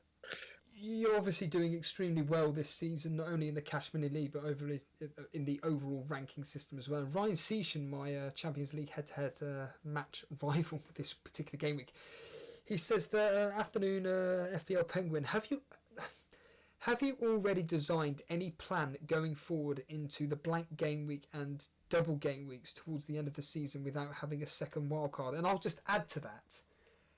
How do you actually play this game? Are you like, and we'll ask Dan in a second as well, are you like myself where it's just an off-the-cuff decision where you do the most basic research possible and choose your team, or have you got spreadsheets and all this other malarkey? What do you put your success down to this year? I don't have like loads of piece of papers and looks. Well, I do look a lot into the app, the FPL app. Look at shots on target. Then I just look at past result. I don't know. It's just basic things, Steve. I don't really. What I have this season, out of the 12 years of playing this, I've really, buckled down and really concentrated a lot on FPL. But really. Specifically, what I mean, Dan, I'll quickly ask you. You're somebody that's used the app in the past and everything. Do you do what Penguin does, looking at like he's just said, shots on target and all that, or not? I like to read some of the articles on a well-known fantasy football website, and I do obviously use the app as well. I think they've improved the app. The app was a bit dodgy before, but there are some good little tips on there. Gives you some thinking points to go off, and obviously, you know, watching and taking part in Elite FPL, but also more and more just trusting my judgment based on the eye test. Really, I mean, that's ultimately for me my main enjoyment of football is watching football. You know, over playing FPL, and I know for some people FPL comes first, watching football comes second. But for me, it's obviously the enjoyment of, you know, watching the top players. Admittedly, not many of them play for Arsenal at the moment, but so yeah, it's just looking at fixtures coming ahead, and you know what. Obviously on Instagram as well, managing the Elite FPL Instagram, get that in there. Looking at other accounts like FPL Penguin, seeing what people are saying about form and fixtures, FPL tips, and just generally seeing, you know, putting all that together and then not doing it when I'm drunk, basically. But in answer to Ryan's question, then Penguin, I'm assuming the answer is you don't have a plan regarding blank game weeks and double. You just do it off the cuff. It's going to be interesting, blank game week, because I've had loads of people say, "Are you not worried, Penguin? Are you not worried when this blank game week comes? You've got no wild card. You've used your free hit." I am kind of worried. I'm kind of nervous. I'm just one of their managers. Has no patience. I've been like that since I've been playing this game for years and years. Just no patience using wild card and free hit. Every chip I've got, the only one I got left is bench boost. So. Well, hopefully I'll use that at the right moment. Well, interesting you say that. Dan, just before I bring up Penguin's history, I'll ask you again. Your thoughts on using chips on an early basis. Penguin used his triple captain in game week 11, free hit in game week 18. Your thoughts on that? Well, like I said, I guess I'm being a bit sensible. I'm just trying to think ahead for I'm trying to stay in contention for the top four in a cash mini league, which is out of my grasp at the moment. But I'm thinking, you know, for future double game week and for any blank game weeks as well, just to save it for then. Sorry, Dan, have you got all your chips still? Yeah. Yeah, okay, I got all my chips. Sorry, carry on, mate. No, you know, it's but then we can sit and debate these things all day. At the end of the day, Penguin's reading out his team, and I'm just sat there jealous, to be honest with you. Hearing his luxury bench and all the players that he's got, it does make you think, well, am I trying to be too clever here? Maybe I should just clear out all this deadwood and all these rubbish like Zaha and Rico and all these crap players and just get some new ones in. Penguin used his triple captaincy on Aguero versus Southampton. He scored a goal, but he literally just got the standard 4 points, two for appearance. Obviously that's 6 points times 3, 18. But it was the rest of your team, Penguin. You were very lucky. That was the Lundstrom 21 point. Yeah. Maddison getting 9. Abraham 12 points. Mane 12 points. Alexander-Arnold 7. You must very, very lucky indeed with that triple. Well, it wasn't really the triple captaincy. It's the fact that, Paul Lee, thank you. You're the one that highlighted this, but it's the fact that you've just had a good game week. It's all about luck. That's the thing, Steve. I've just had luck on my side. But yeah, that was some game week that with Aguero, triple captain. He only scored the one goal, and I think I don't know when he scored it. When did he score? Was it later on the game? Because I remember getting quite worried it wasn't going to score. I think it was later in the game when he scored. Get this. I don't know if this would bring back memories. In game week 18, you used your free hit chip. Oh yeah. The team was Guaita, Baldock, Lundstrom, Doherty, Son with a -1 because obviously that was right. That was the weekend when Tottenham were at home to Spurs in that 2-0 defeat. But of course, staring at you on his bench is It's Saar. Yeah. With the leather one. Again, the question for you is this. Have you regretted using that free hit chip, or do you think, no, this is the reason why I've done so well in the Cash Mini League / overall rankings? How many points did I get in that game week? 61. It's 61. And your captain Jimenez. Oh, I think I remember it now. Danny Ings got you 13 points, where he scored 2 goals versus Aston Villa away. I actually said this to, I think it was Jason or somebody. That free hit team, but the team, my original team, before I used the free hits, I found out would have only got 31 points in that game week. Yes. So I basically got like 30 extra points out. Yeah, so I'm actually glad. I'm actually glad I played it. It's done. It's helped me get to where I am now. So it's gone. It's done. You know, a lot of people be using it for blank game week. So hey ho. With the, I mean, I'm one of them. Dan's one of them that has their chips and everything. Surely, with someone in your position now, where you're doing extremely well in the rankings, surely you must have no fear with people like me and Dan doing so badly. I mean, for anybody listening in, essentially, I'm 707,000. Dan, you're where roughly? Top million, I think. Okay. So we're only a few points. I'm only a few points ahead of you. I'll ask you straight, Penguin. You're a YouTube content creator. You do what you do, right? The first simple question is: do you enjoy doing it? I enjoy it, mate. I enjoy it. It's, you know, communicating with other FPL YouTubers. I just enjoy it, and it's good fun. It's good fun, and yeah. Have you thought? Now, I noticed this on your last video, right? I'm not going to lie. I noticed it, and I thought, oh, here we go. He's doing what another, and they're not going to deny this. I'm not going to embarrass them or anything. But another YouTube content creator, and he admitted this on our show. Have you thought about clickbaiting on this particular ranking for your channel? I mean, we've got straight away someone here. Where is it? Where's it gone?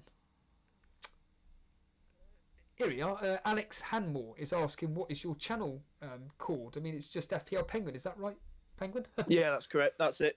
Just simple as that, FPL Penguin. have you thought about, I mean, I know it sounds really bad saying this, but have you ever thought about just using your rank as a... I don't know what I'm saying here. Have you ever just thought about clickbaiting, basically? It's what I say. You want me to clickbait? I'm not saying that, but have you personally thought about it? Because it does fascinate me, the world of fantasy football, where, let's be brutally honest here, that everybody just wants to get tips off the best players. You are at the moment one of the best players. You're on a show right now where you're literally speaking to about, I think it's, last I looked at, it was like 220 people, for crying out loud. There are 200 people watching this right now. And yeah, I mean, to take it away, Penguin, what advice would you be giving people if they are doing as well as you, and people like myself and Dan that are doing absolutely pants, basically? Well, I think do a lot of research. But no. Specifically, what do you mean by research?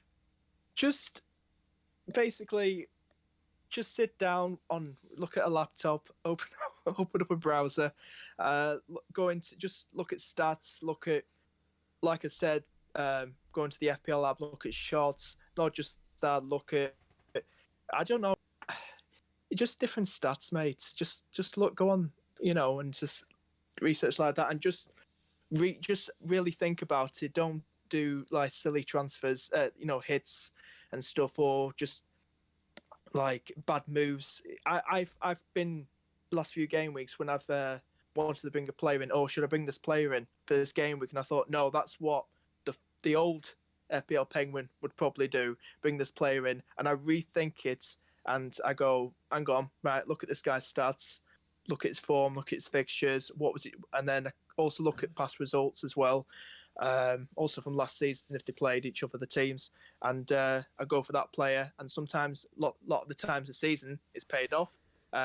Probably twice or 3 times it's not paid off. But I really look into it. I don't rush my transfers. I really look into detail with the stats and stuff. So that's what I recommend. Just taking your time, and not rushing it and not getting panic, not getting angry because your player's blanked and then kicking him out. Because I've seen a lot of people getting rid of Vardy in the middle of this game week because he didn't even play. So the question for you, Dan, is that you've just had FPL Penguin basically saying that he would normally knee-jerk a player in, a bit like, okay, I know Drink was taken, but you took Grealish out for Traore, for an example, right?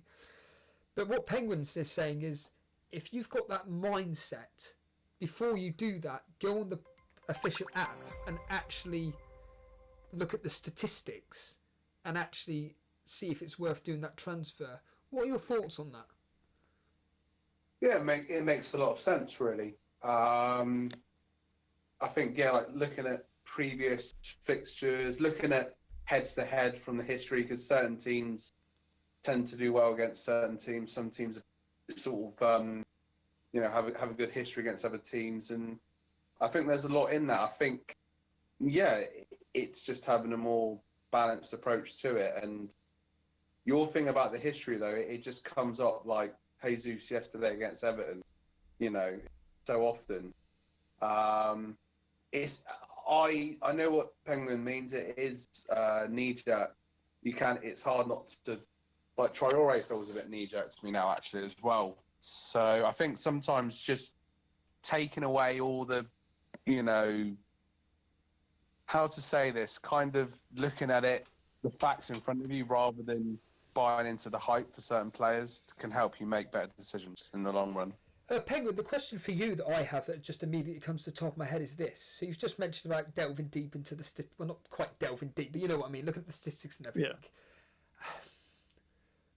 How much time would you say this season you have spent looking at all this stuff? I mean, do you do this on a daily basis, or is it like twice a week, for example? Or because you are a YouTube content creator, you feel that you have to do it every single day? How much time do you spend delving into these types of stats, etc.? Oh, I don't do it every single day, no. I space it out, mate. I do it. So say if the game week starts Saturday, I'd look at and it finishes Sunday. I look into looking at Monday to Thursday. Monday, Tuesday, Wednesday, Thursday, something like that, just for about 3 or 4 days, and just look into stats and just things like that. I don't like constantly. I mean, is it? For you, is it like just a quick browser? Like, I don't know, Sarah's had 6 shots in the box and he's done this in this particular area. Right, I'm going to look at him. Or is it like literally taking you like several minutes and then you accumulate that with various other players, so then it totals up to almost coming up to hours? Or is it just literally just a few minutes across the few days done? Yeah, it gives me about 2 days to really come up with the right player I want to bring in. If I was just doing a transfer, if I want to really make sure I try and bring the right player in. I don't want to go like, just for 1 hour, I'm going to bring this player in, and then he just blanks. I want to put quite a bit of research. I know it's a game at the end of the day, but it's only a hobby. But I want to put that research into looking into a player like Sarr, because I know Sarr, Watford are playing a lot more better. Pearson has really got them up and running again. Got a nice result against Wolves, which I thought Wolves would probably get the win, 2-1, something like that, or probably get 2-2, something like that. But I knew Watford would be a very tough game. Pearson's really got them up and going again. Delafeu, Deeney, Sarr, very good attack. So I do like Sarr. And I think with his stats, since Pearson took over, I think he, if I'm correct, is it 3 goals and 1 assist in the last few games since Pearson took over. Or is it? Yeah, it was 3 goals and 2 assists now. Actually, I think. But I do like the look of Sarr, and I think Pearson's going to get the best out of him. I really do, and Watford have got some nice fixtures ahead, starting with Bournemouth away next. Dan, obviously Penguins just said about the fact that let's be honest here, to do well this season, or any season really, it's about delving deep into stats and everything, and putting in some considerable time. But for people like myself and you, of course, we don't have that time. Are your thoughts on that? Yeah, I can see the logic to it, but it was interesting what Penguin just said about, it's a game, it's a hobby. You do want to enjoy it as well. I mean, I'm not. Well, can I just let Penguin answer that point? Are you enjoying fantasy football this season? I know you're doing really, really well, but are you finding it a bit more pressurised because of the amount of research you're doing? It can drain you. It's just like the December fixtures. I think that was just the icing on the cake. Very exhausting at the end of it. Couldn't wait to put my head on the pillow. It was very exhausting, and it drains you a bit. Well, there we are, Dan. It drains you. You were saying about it's just a game, and well, it's just the case that obviously I'm now an ex-FPL content creator in terms of YouTube. I mean, obviously you've got the Instagram stuff, but that's obviously a lot less pressure. But it's, I guess, at the end of the day, it's a game. Play it for fun. Take it quite seriously. But for me, it's the fact that I have at some points this season, Chelsea lose at home to Bournemouth. Okay, Spurs lose away to Southampton. Now that should be, a little bit of the bubbly, to quote the thing that you guys keep saying on screen all the time. I said that on my New Year's Eve night out, and it just went completely flat when I said it to someone. They just looked at me like, "What are you talking about?" A little bit of the bubbly. But, a little bit of the bubbly. A bit of the bubbly. But it was just, they just didn't have a clue what I was on about. But it's those results. You should be so happy about them. But then I'm like, hold on a minute. I've got Abraham, I've got Kane, I've got Mora, and it annoys me. And it's like, that's when you think to yourself, maybe I am taking this too seriously. But as we always say, we're in cash mini leagues, and we want to do well. And we're in the Elite Champions League. We want to do well, and we want to get one over on our friends, but our rivals. And it's just bloody frustrating at times. So I almost think sometimes I've done that in the past, where I've looked at my team so much, and I've looked at stats, I've read scout articles and watched various content and really planned it, and then it's gone to absolute crap, basically. So sometimes I just think, go with your gut instinct and just go for it. And sometimes I found that's when the best results come, anyway. Yeah, absolutely. I completely agree. But all I'll say is this, Penguin, for someone that's doing so well this season, are you feeling the pressure? Yeah, I am, but I'm also I'm enjoying the ride. I'm enjoying it, and it's a fun ride, and I'm drinking some of the bubbly. But I'm enjoying it, mate. It's a good hobby. It's an addictive game. It really is, and I'm enjoying it. Looking for the rest of the season. Really am. Yeah, certainly. I mean, we've only got, I'm not going to lie, we've got a couple of minutes before the team news is announced. We'll talk about tonight's game. Penguin, as a Liverpool fan, confident about tonight? Do you think it's going to be what I call the Premier League title unofficial parade? Oh, Steve-o. We talked about this last time. I'm not singing it until March time. Let's see what the table looks like then. But it's going to be a tough game. It's not going to be easy. I mean, it was tough at Bramall Lane. I mean, we'd be lucky tonight if we just scrapped a 1-0 win. I mean, I say either 1-0, 2-0, but I'll tell you something, Sheffield United will give us a very, very good game, similar to the Wolves game. So, it could possibly be a draw, but I think we'll probably scrap it 1-0, possibly. I think we'll win it. So I think we'll scrap it 1-0. Dan, your thoughts on tonight's game? I think Penguin's being too kind, always worried about Sean Bean. I do know what you mean there, because Sheffield United have, they've been brilliant this season, and against Man City, they play quite well and were a bit unfortunate. I think Liverpool just get the job done. You know, I'm gonna say 2-0 to Liverpool. Yeah. Yeah, we had, like I said earlier, I don't want to repeat it, but basically, Lino, who's doing exceptionally, just to let everybody know, Lino, who's top of our Elite FPL predictor game, not only is he top of that, but in the Super Brew official game, he is 11th. To put into context, out of 82,000 people, he's 11th. He's 4th out of 16,000 that are from the UK. He's top of the Fantasy Football Mini League predictor game, and tonight he's predicting a 2-0. I mean, the fact that he's so high up suggests that he gets a lot of scores bang on the money, and he's going 2-0 to Liverpool basically. So it should be quite a comfortable victory. I'd like to think. I'm hoping Mane stays a bit quiet because my Champions League head-to-head rival Ryan has got Mane as his captain. We may as well just quickly find out what this team uses. It's always an interesting thought process. Apparently it's supposed to be the same as last time, so it's looking to be a full strength, but that isn't official, I think. And here we are. The answer is, here we are, Penguin. Get your reaction once I can bring it up on screen, which of course it takes forever to load up. Yeah, it's the front three of Firmino, Salah, Mane. Midfield three of Henderson, Wijnaldum and Keita. Alisson, Alexander-Arnold, Gomez, Van Dijk and Robertson. The main question is, though, Penguin, does Lundstram start?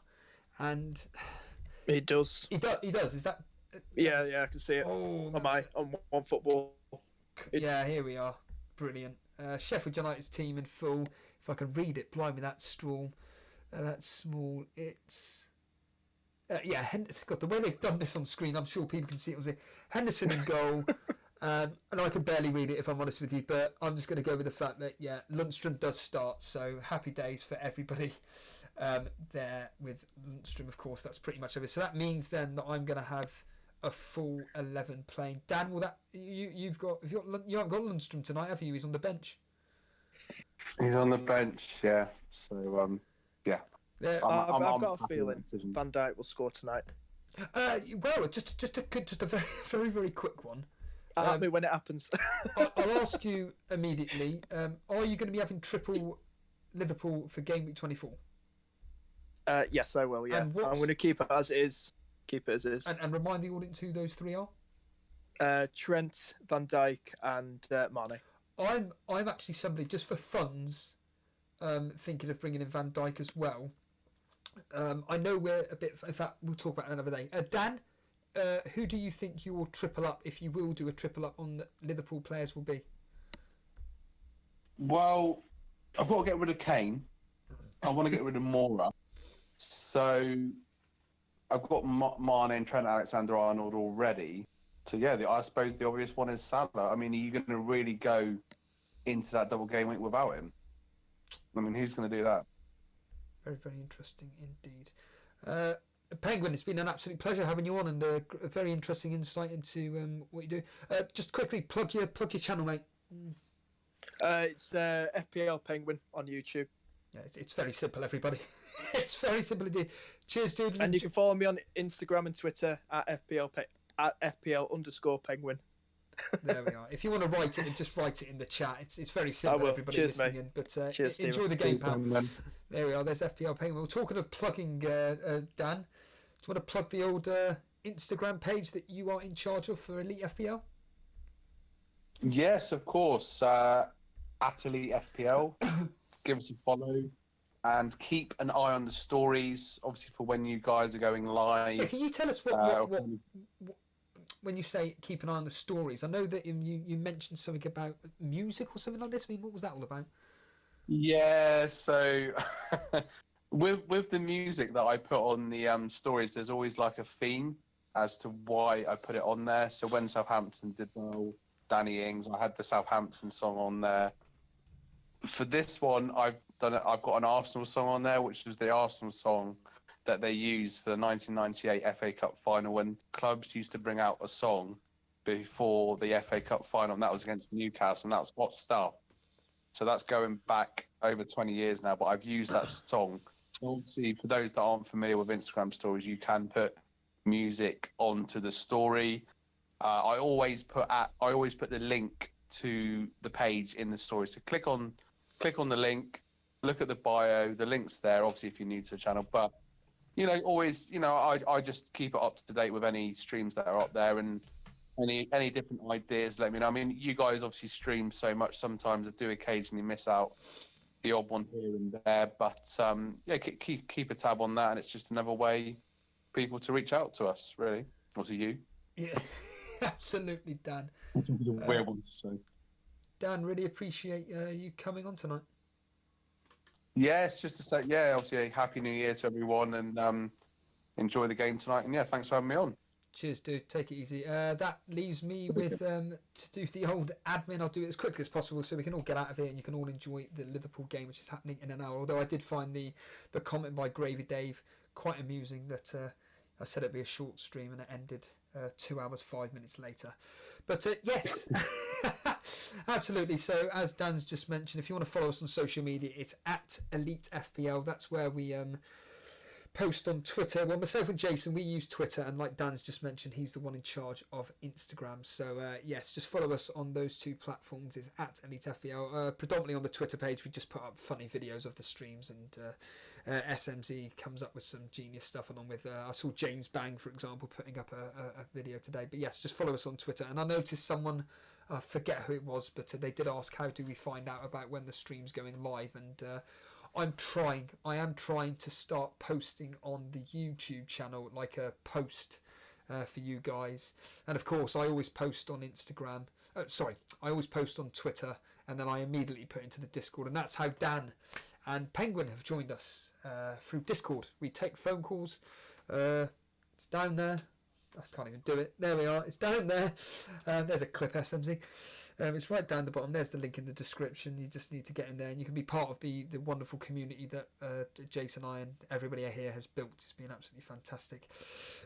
Other than that, if you've enjoyed the stream, it's the classic thing of by all means, the easiest way to show your support is by hitting the like button. If you are completely brand new around here and you haven't subscribed to us, we are, as Mr. Reed always likes me saying, we are pretty much a daily FPL content creator, especially over the last God knows how long. We have been pretty much pumping out content every single day. It's been crazy, but it's been fun. It's been really, really enjoyable.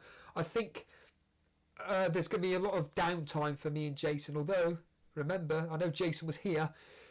There's a chance that he may have hit his wildcard button, and there could be a point between now and next Gameweek Preview, which will be next week, Thursday, where he may do a wildcard stream. If he's hit the wildcard, I don't have a clue, but he may have hit his wildcard and he may do a stream choosing that on deadline day. Who knows? Jason, if you're watching, please do. I need to be entertained. I like watching our content. It's fun. But yeah, other than that, I just want to say thank you to Dan once again, and of course FPL Penguin for joining us for the last half hour, 40 minutes, however long it was. Other than that, cheers everybody, and take it easy. See you later, guys.